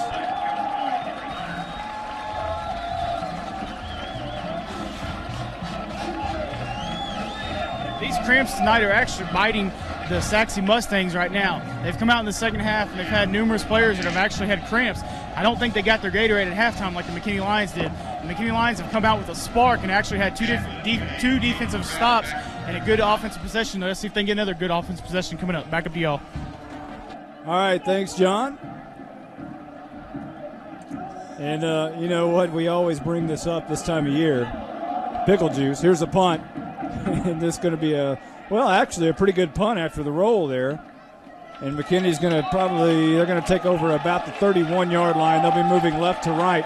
You know, we always, after that one game, was it Dallas and Philadelphia about the year 2000, opening night or opening day, Philadelphia had no problems. Dallas had all problems in the world with cramps. And John Madden figures out that it's pickle juice that Philadelphia is using. And that was the story of that whole entire game as they whipped Dallas 40-something to 20-something. And it was all about the pickle juice. And ever since then, every time you see a cramp, you wonder, hey, where's the pickle juice? Yeah, aside from us, most announcers will beat stuff into the ground. And definitely a case. First down and 10 for Zach Lee and McKinney. He's going to hand off to Robinson. Probably shouldn't have done that. Robinson's going to lose 5 yards in the backfield. That was a busted play from the get-go. Derek Douglas right there for Sachse. 6'2", 200-pound junior. Weekend was right there just to mess things up in the backfield. Well, I'm not sure if that was a busted play or if that was a case of Zach Lee running an option-type play because, it didn't look like anybody was out of position. It just looked like he held the ball there a long time like you normally do on an option. And maybe Zach just misread that because, and it's hard to not misread. He had 3 white shirts coming in 3 different directions. Dario Jackson wide right. Lee looks his way, throws down the field. It's caught. It's not Jackson, but it's another receiver at the 35-yard line, about a 7-yard gain. And it'll be Will Pesnarski in coverage. And on the catch for McKinney is going to be Ryan Hart. I believe, his first catch of the year. It's definitely the first one of the day. Nice job, a little bit behind him on the shoulder instead of on the numbers. But the thing that makes that catch somewhat impressive is he was hit as soon as he touched the ball, so he had to bring it from his shoulder down, not fumble, not lose the reception, and did just that. Kind of a Jason Witten type catch. Yeah, very similar. 2:14 left to go in the third. McKinney trails 21-7 to Sachse. Handoff, Robinson left side, look out, 40. He's got the 45, trying to find that outside corner at midfield and knocked out of bounds. A first down for McKinney inside Sachse territory to the 49. Well, then now they'll get another left-footed spot. It'll be right at the 50. DeAndre Ford will get credit for the tackle, but all he did was kind of make him run out of field. Got in the way and made him run out of bounds. Yeah, so. Exactly. And he's going to get credit for the tackle, but only because Matt Lipka wasn't able to hold the block. And I'm going to tell you, as a receiver, that's one of the most difficult blocks is going downfield, not knowing where the runner is and hold on to your block. If he does that, Robinson may have been on a foot race down the sideline, but I'll take a first down at the 50. 2:05 left to go in the third. McKinney trails 21-7, moving left to right. Lee, shotgun, three-step drop, looking right, under pressure now, throws it way downfield, has a man and is caught at the 25-yard line and then down by contact. Nope. The ball comes out. It's going to be incomplete, but the fact that Jackson was able to come even that much close to bring in a reception is amazing. He was mugged. Tim Lee in coverage, and he was mugged. I wouldn't call that coverage. That's one of those, though. Oh, it was coverage. He was definitely covered like a blanket and brought to the ground. Well, I thought Jackson. I'd call it a mugging. I thought Jackson had made the catch. Yeah, he did. He had it. That's the thing. That's so amazing that he was able to even come that close. He had it cradled. Well, they're going to bring this one back. And they got to count off the 15. Oh, I see. That's what they're doing. And so when Jackson hit the ground, it came loose. But I mean, good Lord, that's a mugging.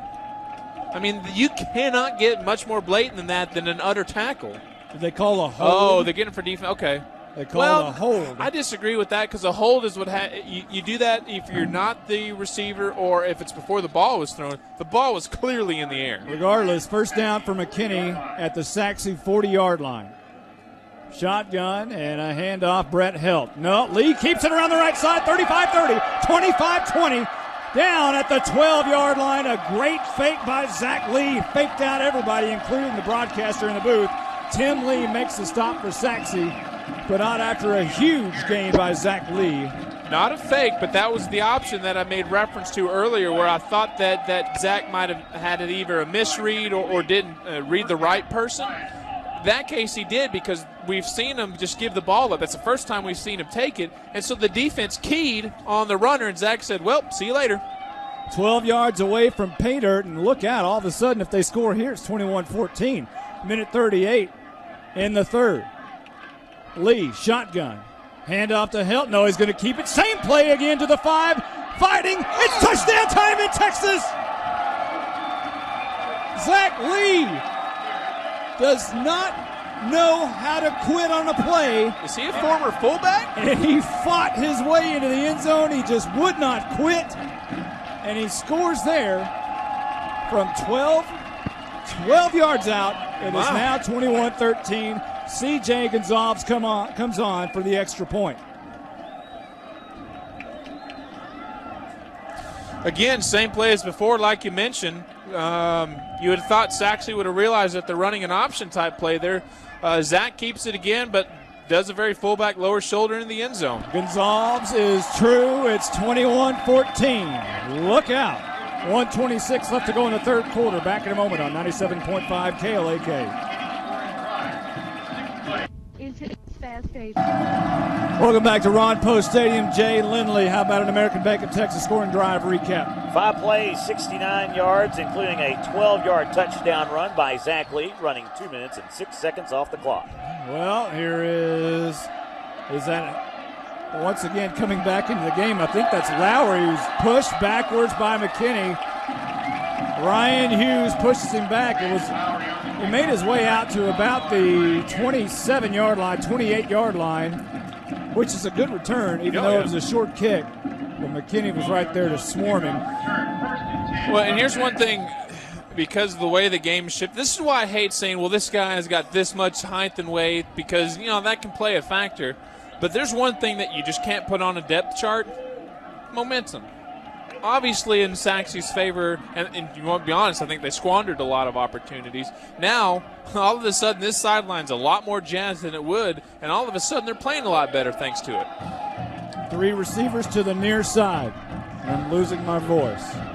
1:16 left to go in the third quarter. 21-14. Sachse on top, and looks like maybe a delay of game on Sachse. Now there's plenty of time on the play clock. Likely in a legal procedure, one of the linemen moved.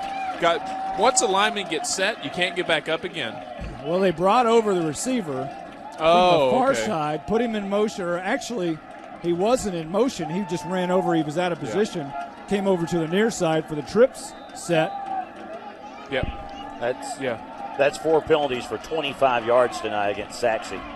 Every offensive player has to enter and leave in the huddle. 1st and 15. Hunter throws right side. And Prescott Mack makes a great play. Knocks the ball away. It's incomplete. Tell you what, could you imagine? Now let's go to La La Land here for a minute. Let's say that McKinney did not separate and have all of these schools, and they had one team. Could you imagine Mike Scott on one side and Prescott Mack on the other? Well, I was about to say, if you're picking a defensive MVP, he's likely my choice. Ryan Hughes has maybe made a lot more plays every day, but it's been Prescott Mack who's been solid the whole time. Here is Shepard dancing. And, man, I tell you what, that kid's hard to bring down. Josh Erickson finally does. They're going to give him – I tell you, that's a 2-yard gain. He looked like he gained 6. Well, don't forget, they did. There was a penalty. Okay. All right. I was fixing to say, I'm losing my mind here. No, I mean, again, that's what makes the mistakes do for you. That's a nice, solid gain, but you're looking at a 3rd and long because of it. Of course, again, it goes back to the Preston Mack play before that, though. That's a wasted down because he played solidly. Losing my mind and my brain, I guess. Don't worry, I'll stay with you. 3rd down and 8. Lowry on the end around, and he's going to be stopped behind the line of scrimmage and now fights his way out for a couple of more yards. But McKinney's defense is shutting everything down here. Matt Oppositsky makes the tackle there with 13 seconds left to go in the third quarter at probably the last play. Again, to stick with the theme, the McKinney defense was not out of position. Everybody was where they need to be. So, again, no one made a tackle, but someone eventually did because no one was out of position. Well, the third quarter was good for McKinney. 14 unanswered points. We're going to the fourth quarter. 21-14, Sachse leads back in a moment on 97.5 KLAK.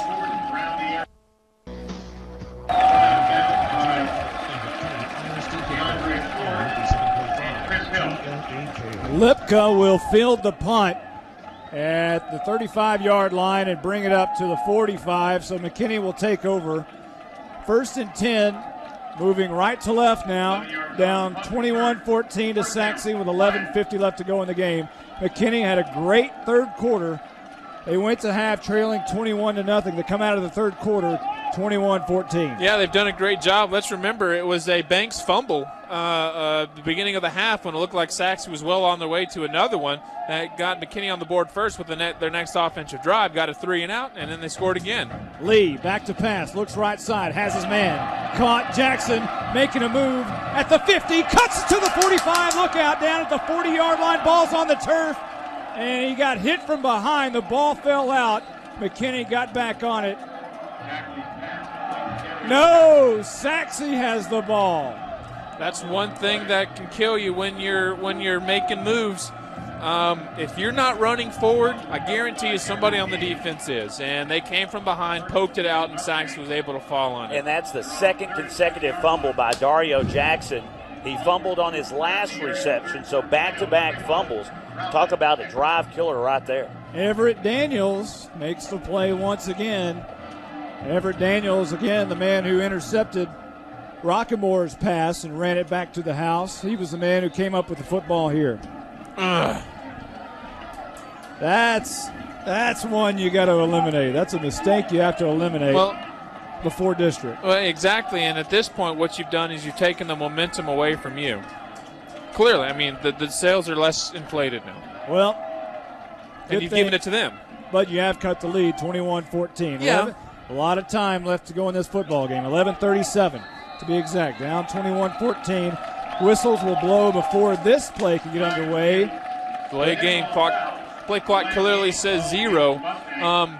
Maybe it's a mistake of a sophomore quarterback, but I mean, the clock's right there on both sides. I mean, Well, and the offense has had some big plays, of course, a couple of big fumbles there as well. But it's been the defense here in the second half that's been doing the job. They've really stepped up to the plate after giving up 150 rushing yards in the first half. They've given up just 31 rushing yards in the second half, and that's a big reason why McKinney has been able to claw back into this contest. First down and 15 for Sachse. Moving left to right. Handoff, Lowry running across to the left side, cuts it back to the right side. He fumbles, and I think Sachse got back on it. One of the linemen jumped back on it at the 36-yard line. And I believe that was Daniel Brash who made the stop in the strip. But it was recovered by the lineman, Thomas Ayers, the 6'1", 245-pound senior, one of the only four seniors on that offense, and he comes up with it. That's one of the fastest moving linemen I've ever seen, and you don't find many linemen with that kind of reaction time. He really saved that one. Second down and 11. Hunter wants to pass, looks left side. Now he runs. He's got all kinds of room. Flag down. He stumbles at the 44-yard line, goes down there. About a 6-yard gain, but it looks like it's going to be a hold against Sachse, and they'll bring it back. Generally, if you see a defender trying to run and they're getting nowhere and no one's in front of them, likely to be a holding call. I mean, it doesn't get as blatant as that one. It was second down and 11. They moved the ball back to the 26-yard line. Well, and let's say that we give credit to McKinney's defense, and yeah, they've definitely made some plays. In fact, more than they haven't. But at the same time, Sachse's not doing a lot to help themselves out. Well, 5 penalties for 35 yards so far tonight, and a majority on offense. Yeah, and the majority here in this half. Yeah. Go ahead, Monty. Second down and 21 for Sachse. 3 receivers near side, 1 to the left. Hunter, shotgun, rolling out left side. He's going to run, and he's trying to find that corner, and McKinney plays great technique. They shut down that right side. Ryan Hughes, the linebacker, makes the stop. After about a 1, maybe 2-yard gain, they were trying to find the big play there. Just a couple minutes after saying, we're the only announcers that don't bake things into the ground, I'm going to do it again. McKinney's defense not out of position. It clearly illustrated on that play. They've run that play before. That play has worked before because they were out of position. This time everybody was in pursuit. There were people who were ready for the cutback. That's just a beautiful job on defense. Surprised they even called it on the second and long. 2 wideouts, 2 slots. Hunter wants to throw. Flushed out of the pocket, rolling near side. Still running, being chased down. Sheds one defender and knocked down at the 32-yard line. A big hit by Mitch McKinney. Popped him right at the 32. It'll be 4th down and punt time for Sachse. If I'm Hunter's coach right now, I'm going to sit the sophomore down and say, look, if you see blue in front of you and you're near the sidelines and you've got more than 10 yards to go for the first down, just step out of bounds. I mean, that's going to save yourself a big hit. I definitely want a quarterback who doesn't want to quit, but there was no way he was going to pick up 12 yards, especially there on the sideline. Kyle Phillips back to punt. First time today, am I right? It'll be Lipka. No, it's not. It's going to be a short punt, not going to be fielded. It'll bounce at the 41. Take a McKinney bounce back to the 42, and one of the Sachse defenders, Banks, goes back and dives on it. Not something you see every day. But the ball will be spotted at the 41-yard line in McKinney territory. 9:22 left to go in the game. McKinney down 21-14. Well, I'm definitely glad to see that the McKinney defense didn't let the last turnover of the McKinney offense kind of deflate their sails a little bit. Granted, there was a holding penalty in there. They still didn't get 10 yards all told on that drive, so that lets you know that the McKinney defense is showing up here in the second half. Now what they've done is they've put the offense in a great position. You've only got 59 yards to go for the tying score, and you still have plenty of time left. So I really like what I'm seeing here in the second half. Well, here's where a sophomore quarterback can do some growing up. Handoff. Brett Helt, big hole up the middle. He crosses the midfield stripe into Sachse territory at the 48-yard line and a first down. So much for 4-yard Helt. Charles Scott makes the stop, the outside linebacker for Sachse, and they'll move the chains with 9:16 left to go in the game. Not bad. You got a 1st and 10. You've got momentum clearly.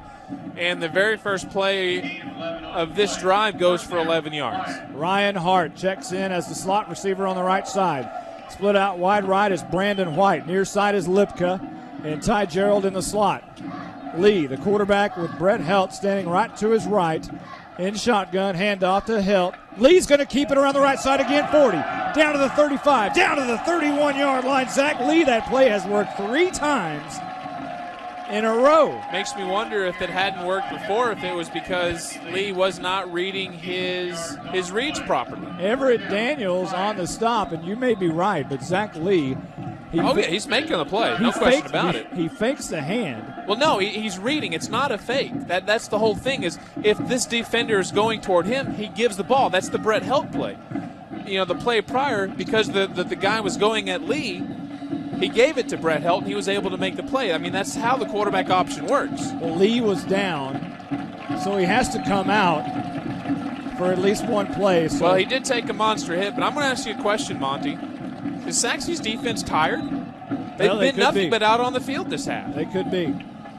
I mean, it's amazing what happens when you do one thing, because then that leads to another thing, and all of a sudden, everything you're doing is working, and it's a clear night-and-day difference here in the halves. Rockamore back into the game at quarterback, also checking in Robert Radway in the slot. Handoff, and that's going to be Reggie Robinson, and maybe a yard loss. I could have told you that play wasn't going to come up. They weren't going to let. I mean, I don't want to sound like I'm insulting Reginald, but.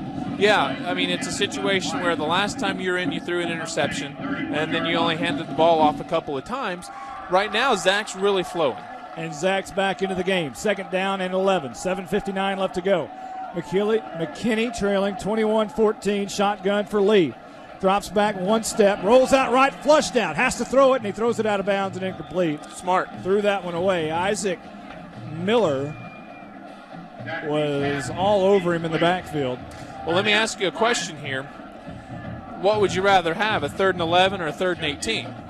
I mean, clearly it's a 3rd and 11. Obviously, you'd want not to avoid that if you can. But sometimes the best play a quarterback can do is get an incompletion. Brett Helt checks in along with the slot back. And Robert Radway. And he'll go in the slot to the right side. Gerald and Lipka to the left. Brandon White split out wide right. 3rd down and 11. 7:48 left to go in the game. McKinney trailing 21-14. Zach Lee rolls out left side. Throws, and it's caught for a 1st down at the 19-yard line. Matt Lipka. And, I said 1st down. That's going to be real close. And, well, it's at the 19. You need to get to the 20. So yeah, it's one of those chains are on the far side, marks on the near side that throws off the perception there. But again, I mean, this is exactly what you need when you run the spread offense. Lipka and Lee, at times they've been off, but at times they've got great timing. I mean, this is really reminiscent of Herbal and Douglas. Just how you can trust that when you make the break, the ball's halfway to you. Handoff, Brett Helt. Big hole up the middle. 15, 10, 5. It is touchdown time in Texas, and we have a tie ball game. Nope. It's only 20. With the extra point. 21-20 with 7:29 left to go in the game. And Brett Helt ran through a hole that Jay Lindley could have run through.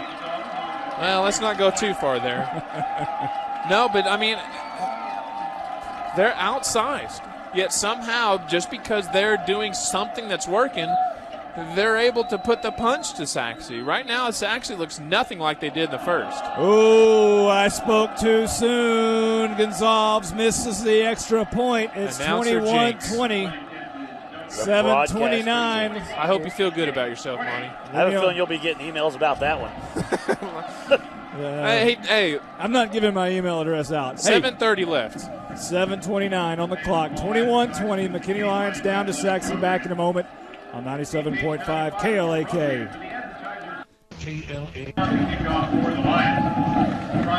Welcome back to Ron Post Stadium, and the broadcaster jinx continues. 21-20. Sachse leads. They hang on by that extra point that C.J. Gonzalez misses. He never misses, and he missed one. That's because of you. And I called it. Oh, well. No biggie. Here's the pooch kick going to be taken at the 26-yard line. Coming all the way across the field is Hill. And, he takes a couple of hits and won't go down, and finally he does.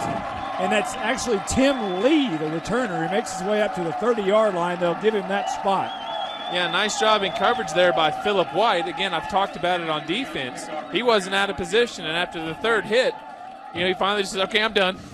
How about an American Bank of Texas scoring drive recap, Jay? 6 plays, 59 yards, a minute 53 ticked off the clock, a 19-yard run by Brent Helt, the fullback, and there was a 12-yard completion there for Matt Lipka. 103 receiving yards on the night for Lipka. So Lipka eclipsing the 100-yard mark. American Bank of Texas, the key to your dreams. And a big dream tonight would be a big comeback. Here is Hunter on the quarterback keeper for about a 5-yard gain up the middle. We also want to say thanks tonight to Germain Designs. They have provided our broadcast jerseys or uniforms or shirts or whatever we have. We've had jackets one year with Jay 2004. Germain Designs in Denison, they do all kinds of embroidering work for you. And they also have a new location in Bonham. So check out Germain Designs. Illegal shift penalty on the last play. Again, we talked about how McKinney's doing a lot to help their cause and Sachse's doing a lot not to help their cause. Another penalty.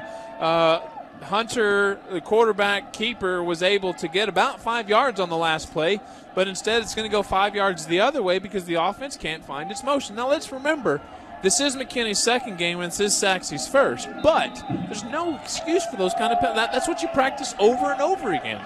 First down and 15 for Sachse, moving left to right, 7:05 and ticking in the fourth quarter. Sachse up 21-20. Shotgun, Hunter, handoff. That's going to be Shepard running left tackle. Has that outside lane and gains about 6, 7, 8 yards out of bounds at the 2-yard line after Dominique Gardner knocks him out.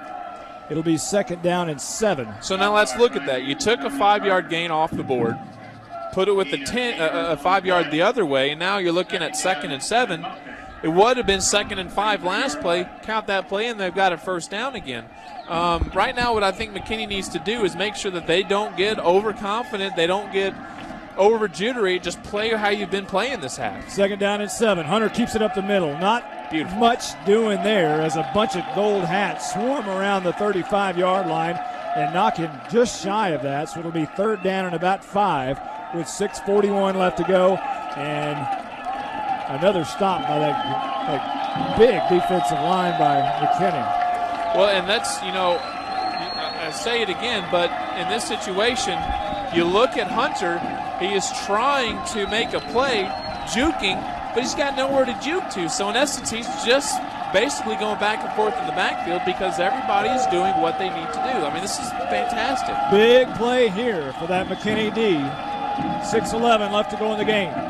Down by 1. Third down and 5. Flag down, and it's a delay of game against Sachse once again, and that's a sophomore quarterback for you. We have 2 of them in this game. One has not been able to manage that play clock. The other one has done a pretty good job. Yeah, we haven't seen let's give credit. Remember last year, McKinney doing a lot to shoot themselves in the foot with penalties. This game has been really good. At the same time, Monty, Sachse's been terrible. Prescott, Mack, and Daniel Brash wave their hands in the air, look at the crowd, and say, get on your feet, and they have. We are. Standing crowd here at Ron Poe. Hunter drops back, throws it, left side, tipped in the air. Great coverage by Andy Martinek. It's fourth down. Doesn't get any solid than that. Earlier in the game, the defense was giving way too much cushion to the receivers, and they've tightened it up a little bit. That way that play doesn't work because they're right there. And again, Hunter is not doing anything to help his cause because he's zeroing on the target. He doesn't look to a second read at all. And it's just amazing to me. Sachse began the game 5 of 6 on third down conversions. They have converted only 1 of their last 6, including failing on their last 4.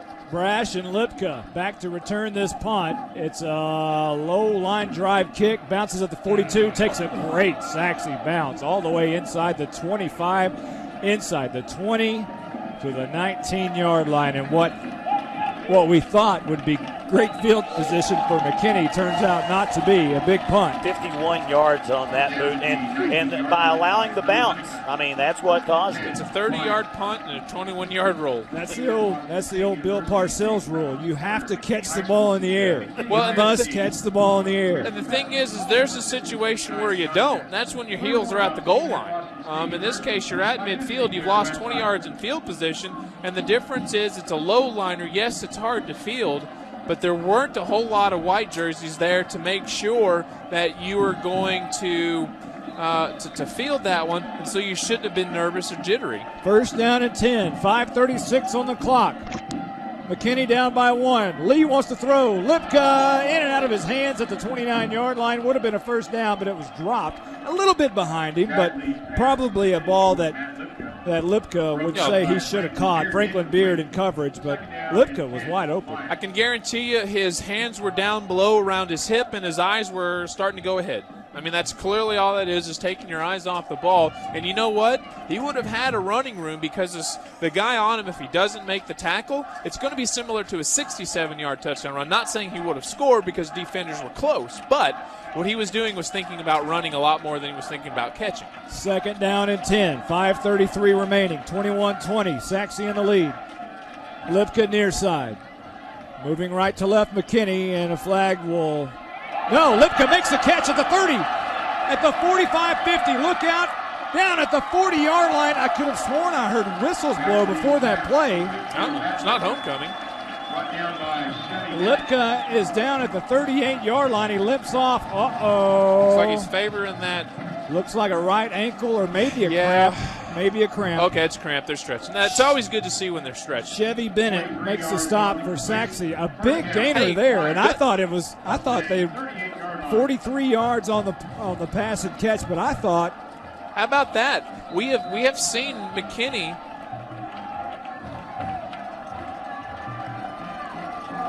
Go ahead. I thought there was some action, but. First and 10, 5:15 left to go in the game. Zach Lee fakes the hand, rolls out right side. He fumbled in the air and got it on the way down.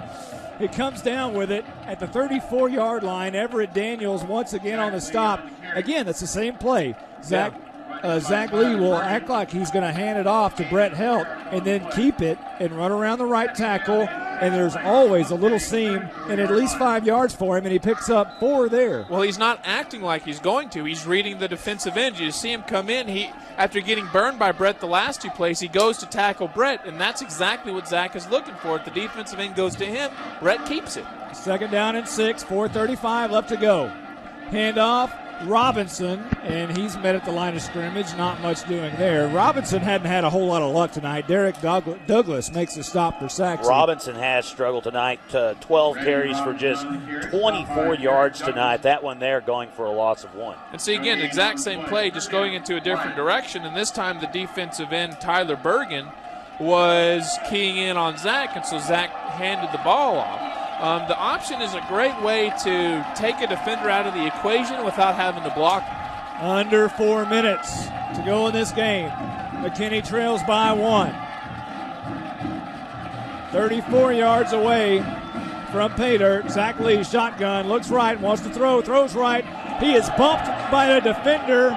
You're kidding! Brandon White is bumped by a defender, but there's no flag. How on earth can you not call it when the guy clearly moves when he's in the air? Well, we don't want to criticize officials. Well, and on the other hand, I mean, it did hit wide in the chest. Hit him in the breadbasket. Yeah, it did, but still. Well, it'll be 4th down and 6 with 3:45 left to go in the game. McKinney down, and they're going to go for it. That's a game changer. They're going to go for it. 4th down and 6. This is a big play with 3:45 left to go. Dario Jackson split out wide right. Oh, and there's movement on the line. It was a slot back. Robert Radway jumped. The left slot jumped, and they're going to move it back. So instead of 4th and 6, it'll be 4th and 11.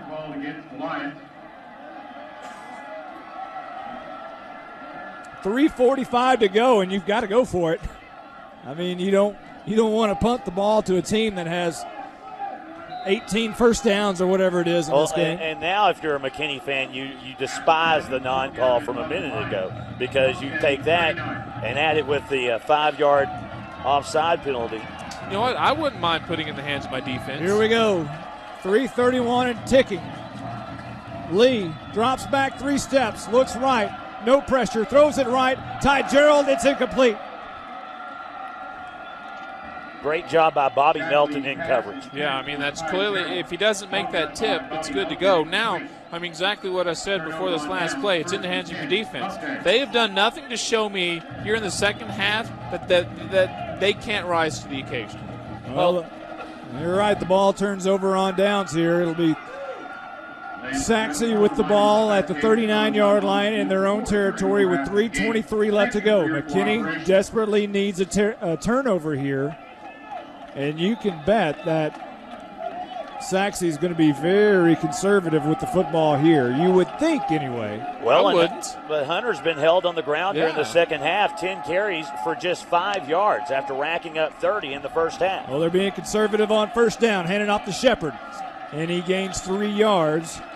And they'll chew up some of this clock, and I guarantee you they're going to be pretty conservative. Yeah, here. and that's the only plus that you have right now, because at this moment you're not getting first downs by running the ball. And so what you're going to hope to do is run 40 seconds every playoff, put it back in the hands of the offense, and run a 2-minute drill. But let me tell you, McKinney on this half has shown that they can score in a minute.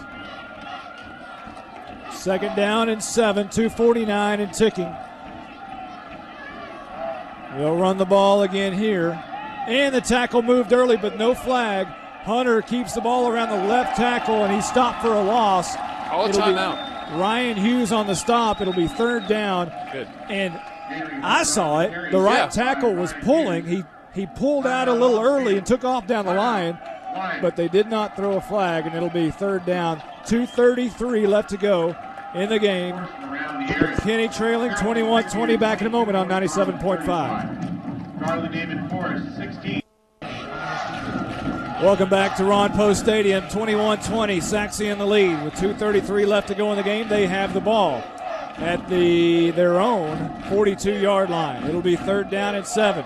Shotgun. Hunter drops back 2 steps, wants to throw. Now he's going to tuck it and run left side. He is near the first down marker, but he's 2 yards short. It'll be 4th down, and a decision to make right here with 2 yards to go. Ryan Hughes makes the stop. They're shy of midfield. No way do you go for it.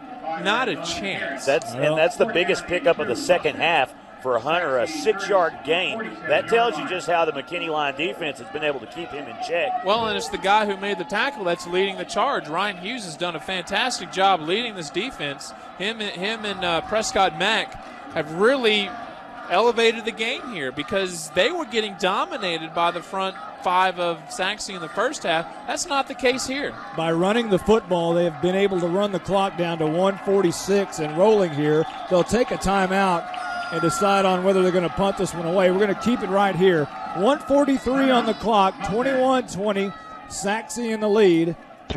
And we've got a barn burner all of a sudden. So they take just a minute and a half off the clock and give it back. I'm telling you, right now, conservatives. I understand. If they throw incomplete passes, they could have had 3 minutes on the clock. Yeah, well, they were trying to throw a pass there. They were trying to get a first. If you get a first down, you can move the clock. Absolutely. Regardless, if it's not working, fix it. That's as simple as that. With 4 minutes left, that is way too much time to say, okay, we're going to give it on the ground and we're going to run out the clock. Why? Because you're not running. And the quarterback scramble has worked pretty much with Hunter quite a bit tonight. It's worked half the time, and that was in the first half. It just hasn't worked lately. Kyle Phillips on the punt. Matt Lipka and Daniel Brash back to return the kick. 1:43 left to go in the game. Sachse up 21-20.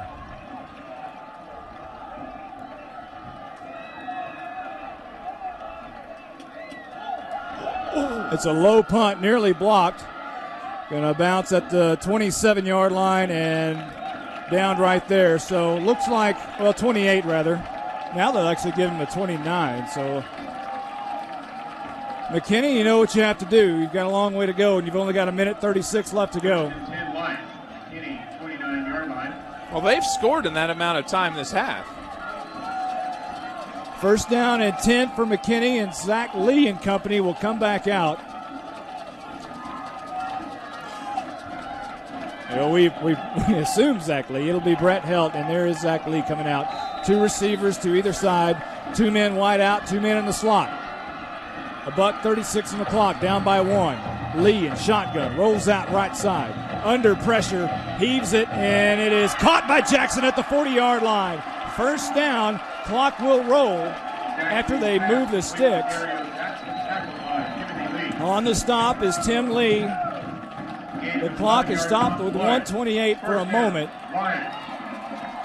This is where it's incumbent upon the offense to get back up to the line of scrimmage, and as soon as the change are set, get the ball back in play. First and 10. Lee drops straight back, 3 steps, looks to the near side now. Caught by Lipka and out of bounds at the 40-yard line. So 40 yards away with $1:16 left to go. DeAndre Ford pushes him out, and McKinney only down by 1. And you know what? I wish I wouldn't have said anything about that extra point. 1:16. And this offense has picked up 31 yards in 2 plays. A great job by Lipka getting out of bounds there, realizing that you can save some time. He could have fought for more yardage, but he decided to go out of bounds. Well, did you notice how he still laid a punching hit anyway while going out of bounds? So he kind of got the best of both worlds there. Jackson wide right, Lipka wide left. Listen to this crowd. Shotgun, Lee straight back, 3 steps, looking right, hurry and throw it. He's hit as he throws, and the ball falls incomplete. There is a flag down at the 20-yard line, and it looks like it's going to be against Tim Lee for holding. Defensive holding against Sachse with $1:11 left. Yeah, I mean, we go back, we've talked about how the secondary was a little hands-on and how you can do that if you don't impede the progress. That ball was underthrown, and Jackson was trying to get to it. And when you can't get to it because you're being held, I mean, that's an easy call for the refs. I'll let it go. Sachse penalized in this contest 8 times for 55 yards. Here in the second half, though, they've been penalized 5 times for 30 yards. The majority of that on the offense, but that right there, a big one for the McKinney Lions. It's going to give them their 16th first down of the evening as the ball goes all the way down to the 25. And right here, 1:11, hey, everything's on McKinney's side. Well, and you look at where they started this drive and where they are now, and they've done it in, 30 seconds? Started at their own 29-yard line. 1:11, first and 10, Lee, shotgun. Drop straight back, 3-step drop, throws, the screen pass, Lipka caught it at the 20, down to the 15, down to the 10, 5, it is touchdown time in Texas! Matt Lipka from Zach Lee, and McKinney has come back and scored 26 unanswered points and lead with $1:03 left to go in this football game. Have they done anything that hasn't worked this half? Give it up to Matt Lipka, his second touchdown reception of the night. That one a 25-yarder. And it looks like the coaches for McKinney are calling a timeout. Likely, I'm betting that the extra point team was on. I think this should be a scenario where you go for 2 because 6 points doesn't mean as much as 7. You know, this reminds me a lot of the game that me and Jay did back in 2004, McKinney and Frisco, where McKinney came back and scored with 8 seconds left to go in the game to go up, and that's the first time they had led that night. And this is very reminiscent. As a matter of fact, it was the same end zone. It was Chris Wimbish that night around left tackle, and this is very reminiscent of that. And what a game this has turned out to be. 26 unanswered points. We were at halftime, and we were all, kind of down after that interception. Well, Brandon even called it the post-game show at the half. It wasn't looking good for the Lions. Well, I'm going to ask this civilly. Do you understand why I say going conservative is not a good route to go? Well, because you haven't won.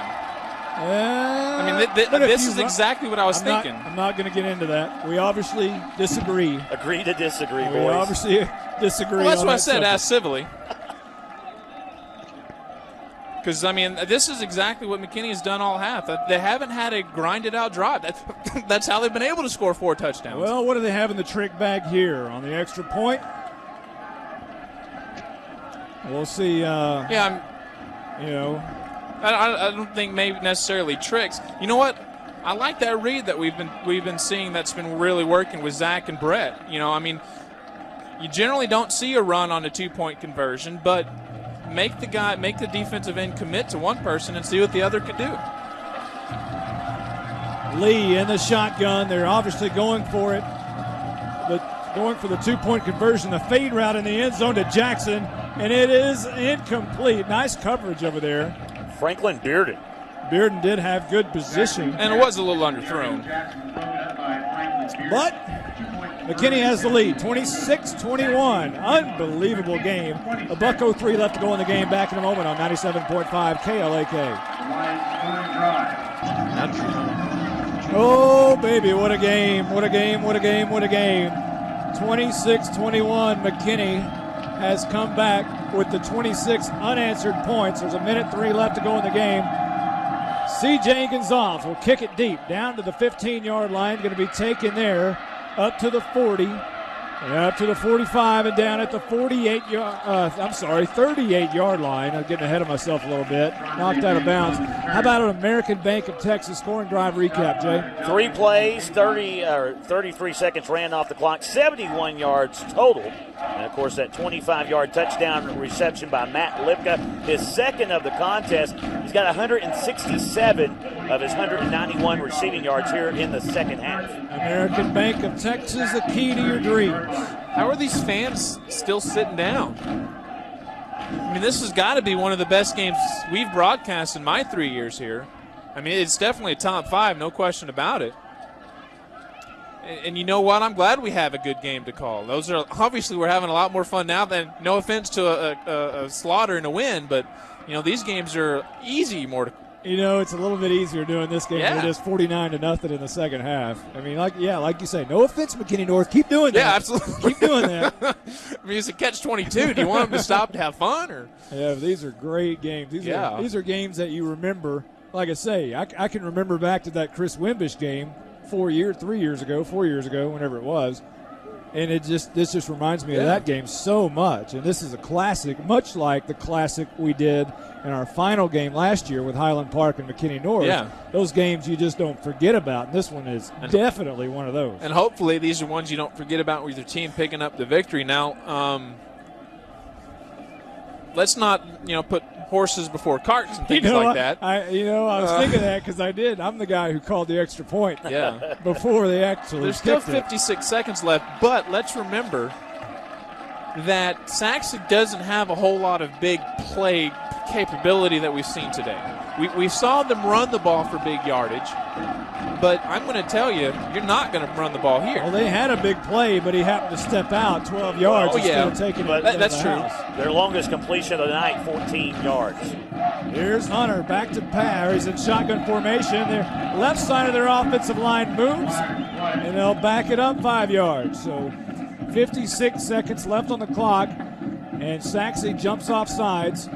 It was Austin Hayes and Justin Tyler on the left side of that offensive line who moved a little early, and it'll be first down at 15. If I'm the coach, I take the pickup gun, shoot foot play out of the playbook, because that's basically the best thing that Sachse has done is be able to get a penalty to move him back. I mean, that's 9th penalty of the ball game.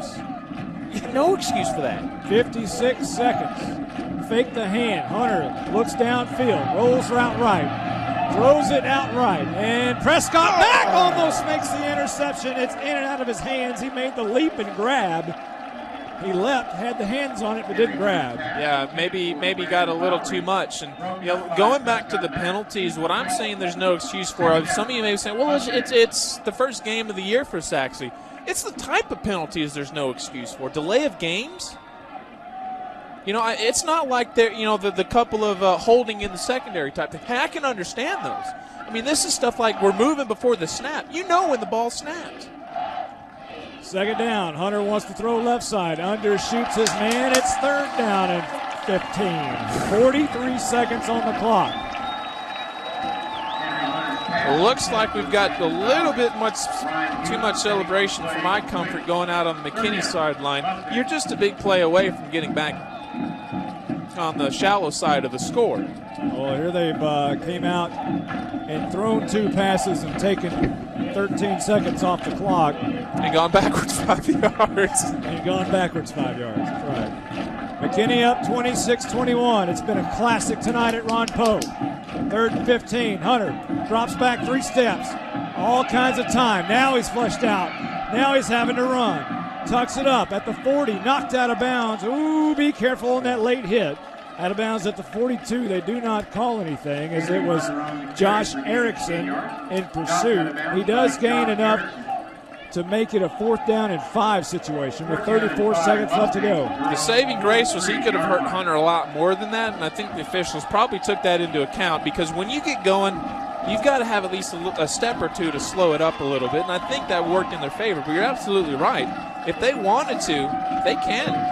You know, I mean, you're a simple flag away on your own side from picking up the gun and shooting yourself. Watch out here. 3 receivers to the left. An unusual formation for Sachse tonight. Hunter will drop back 3 steps, looks over left side.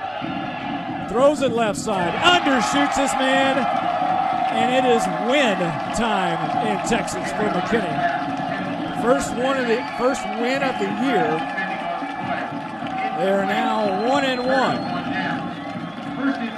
502nd UIL win. Well, you still got to take a knee. There is possibility of fumbles. There's officially 27 seconds on the clock. Well, I just have to say that because, you know, the extra point thing, I won't let that one down for a while. Yeah. Well, but the thing is, if they can hold up the score, you know what makes this win a little bit more satisfying? Because this is McKinney and they've been down a little bit the last couple of years. And, you know, take nothing against those teams, but this is a game they lose last year. Yeah, in overtime. Yeah, it's very much something like that. And so, I mean, it's really great to see them do this. Well, Zach Lee will take a knee, and it's 24 seconds to go, and that's going to be it. Oh, they're not going to call a timeout? Yeah, they call timeout. Oh, well, they did call a timeout. That's unusual. No, Sachse called the timeout. Still unusual with 18 seconds. You got plenty of time to do something. If I'm a coach, you know, not till the final whistle, unless I'm, you know, playing McKinney North and I'm down 49 points. But, you know, again, it's a turnover away, and you know, we've seen wilder things just in the last 2 years. This game is kind of reminiscent of the John Tyler Plano East type of game, although not that. Let's hope not. Not that dramatic. Yeah, but coming back from 21 points down to score 26 unanswered points and score with $1:08 left to go in the game. Yeah, it's an amazing finish. Yeah, and the thing is at halftime we were all ready to say, well, come on, let's just get the second half over with. Maybe you can score a time or two, make it look decent, because I mean I can't emphasize how much this is a night and day difference. It is. It really is. So on second down, we'll do this all over again. Zach Lee will take a knee. Kill his rushing statistics. Yeah. You know loses 10 yards on consecutive plays. Yeah. I'll take that for a win, you bet. Although, you know what? Just put them under. Well, if they're not used to putting them under center, though, you know. Sachse does call another timeout, so here we are with 21 seconds. But last one, at least. Yeah. So you just got to successfully convert one more, and then, you know, we can bask in the glory. You know, we might as well see if we can talk to John Leidy down there before he does all of his interviews and see what he has to say about these McKinney players down on the sidelines and his take on this come-from-behind victory. John, talk to us a little bit.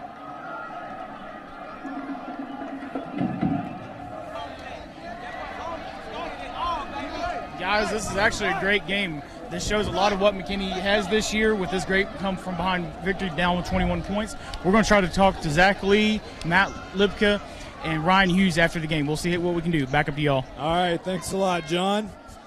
John has a little bit of a delay, if you haven't noticed tonight. It sounds like John may be doing sidelines in Afghanistan or something. He has that little delay going.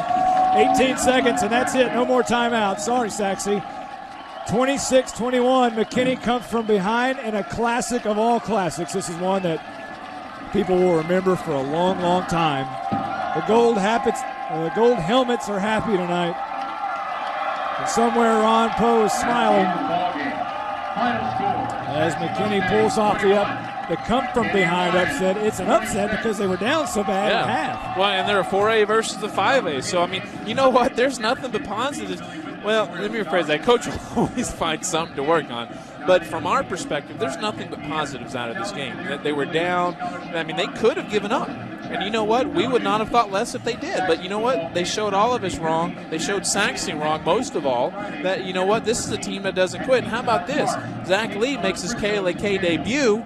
And you couldn't have asked for a much better second half from the sophomore quarterback. You know, we've got to come up with a Torchmark Corporation star of the game. So we've got some thinking to do. We'll talk about that off the air. We'll take a break. McKinney wins 26-21. Back in a moment on 97.5 KLAK.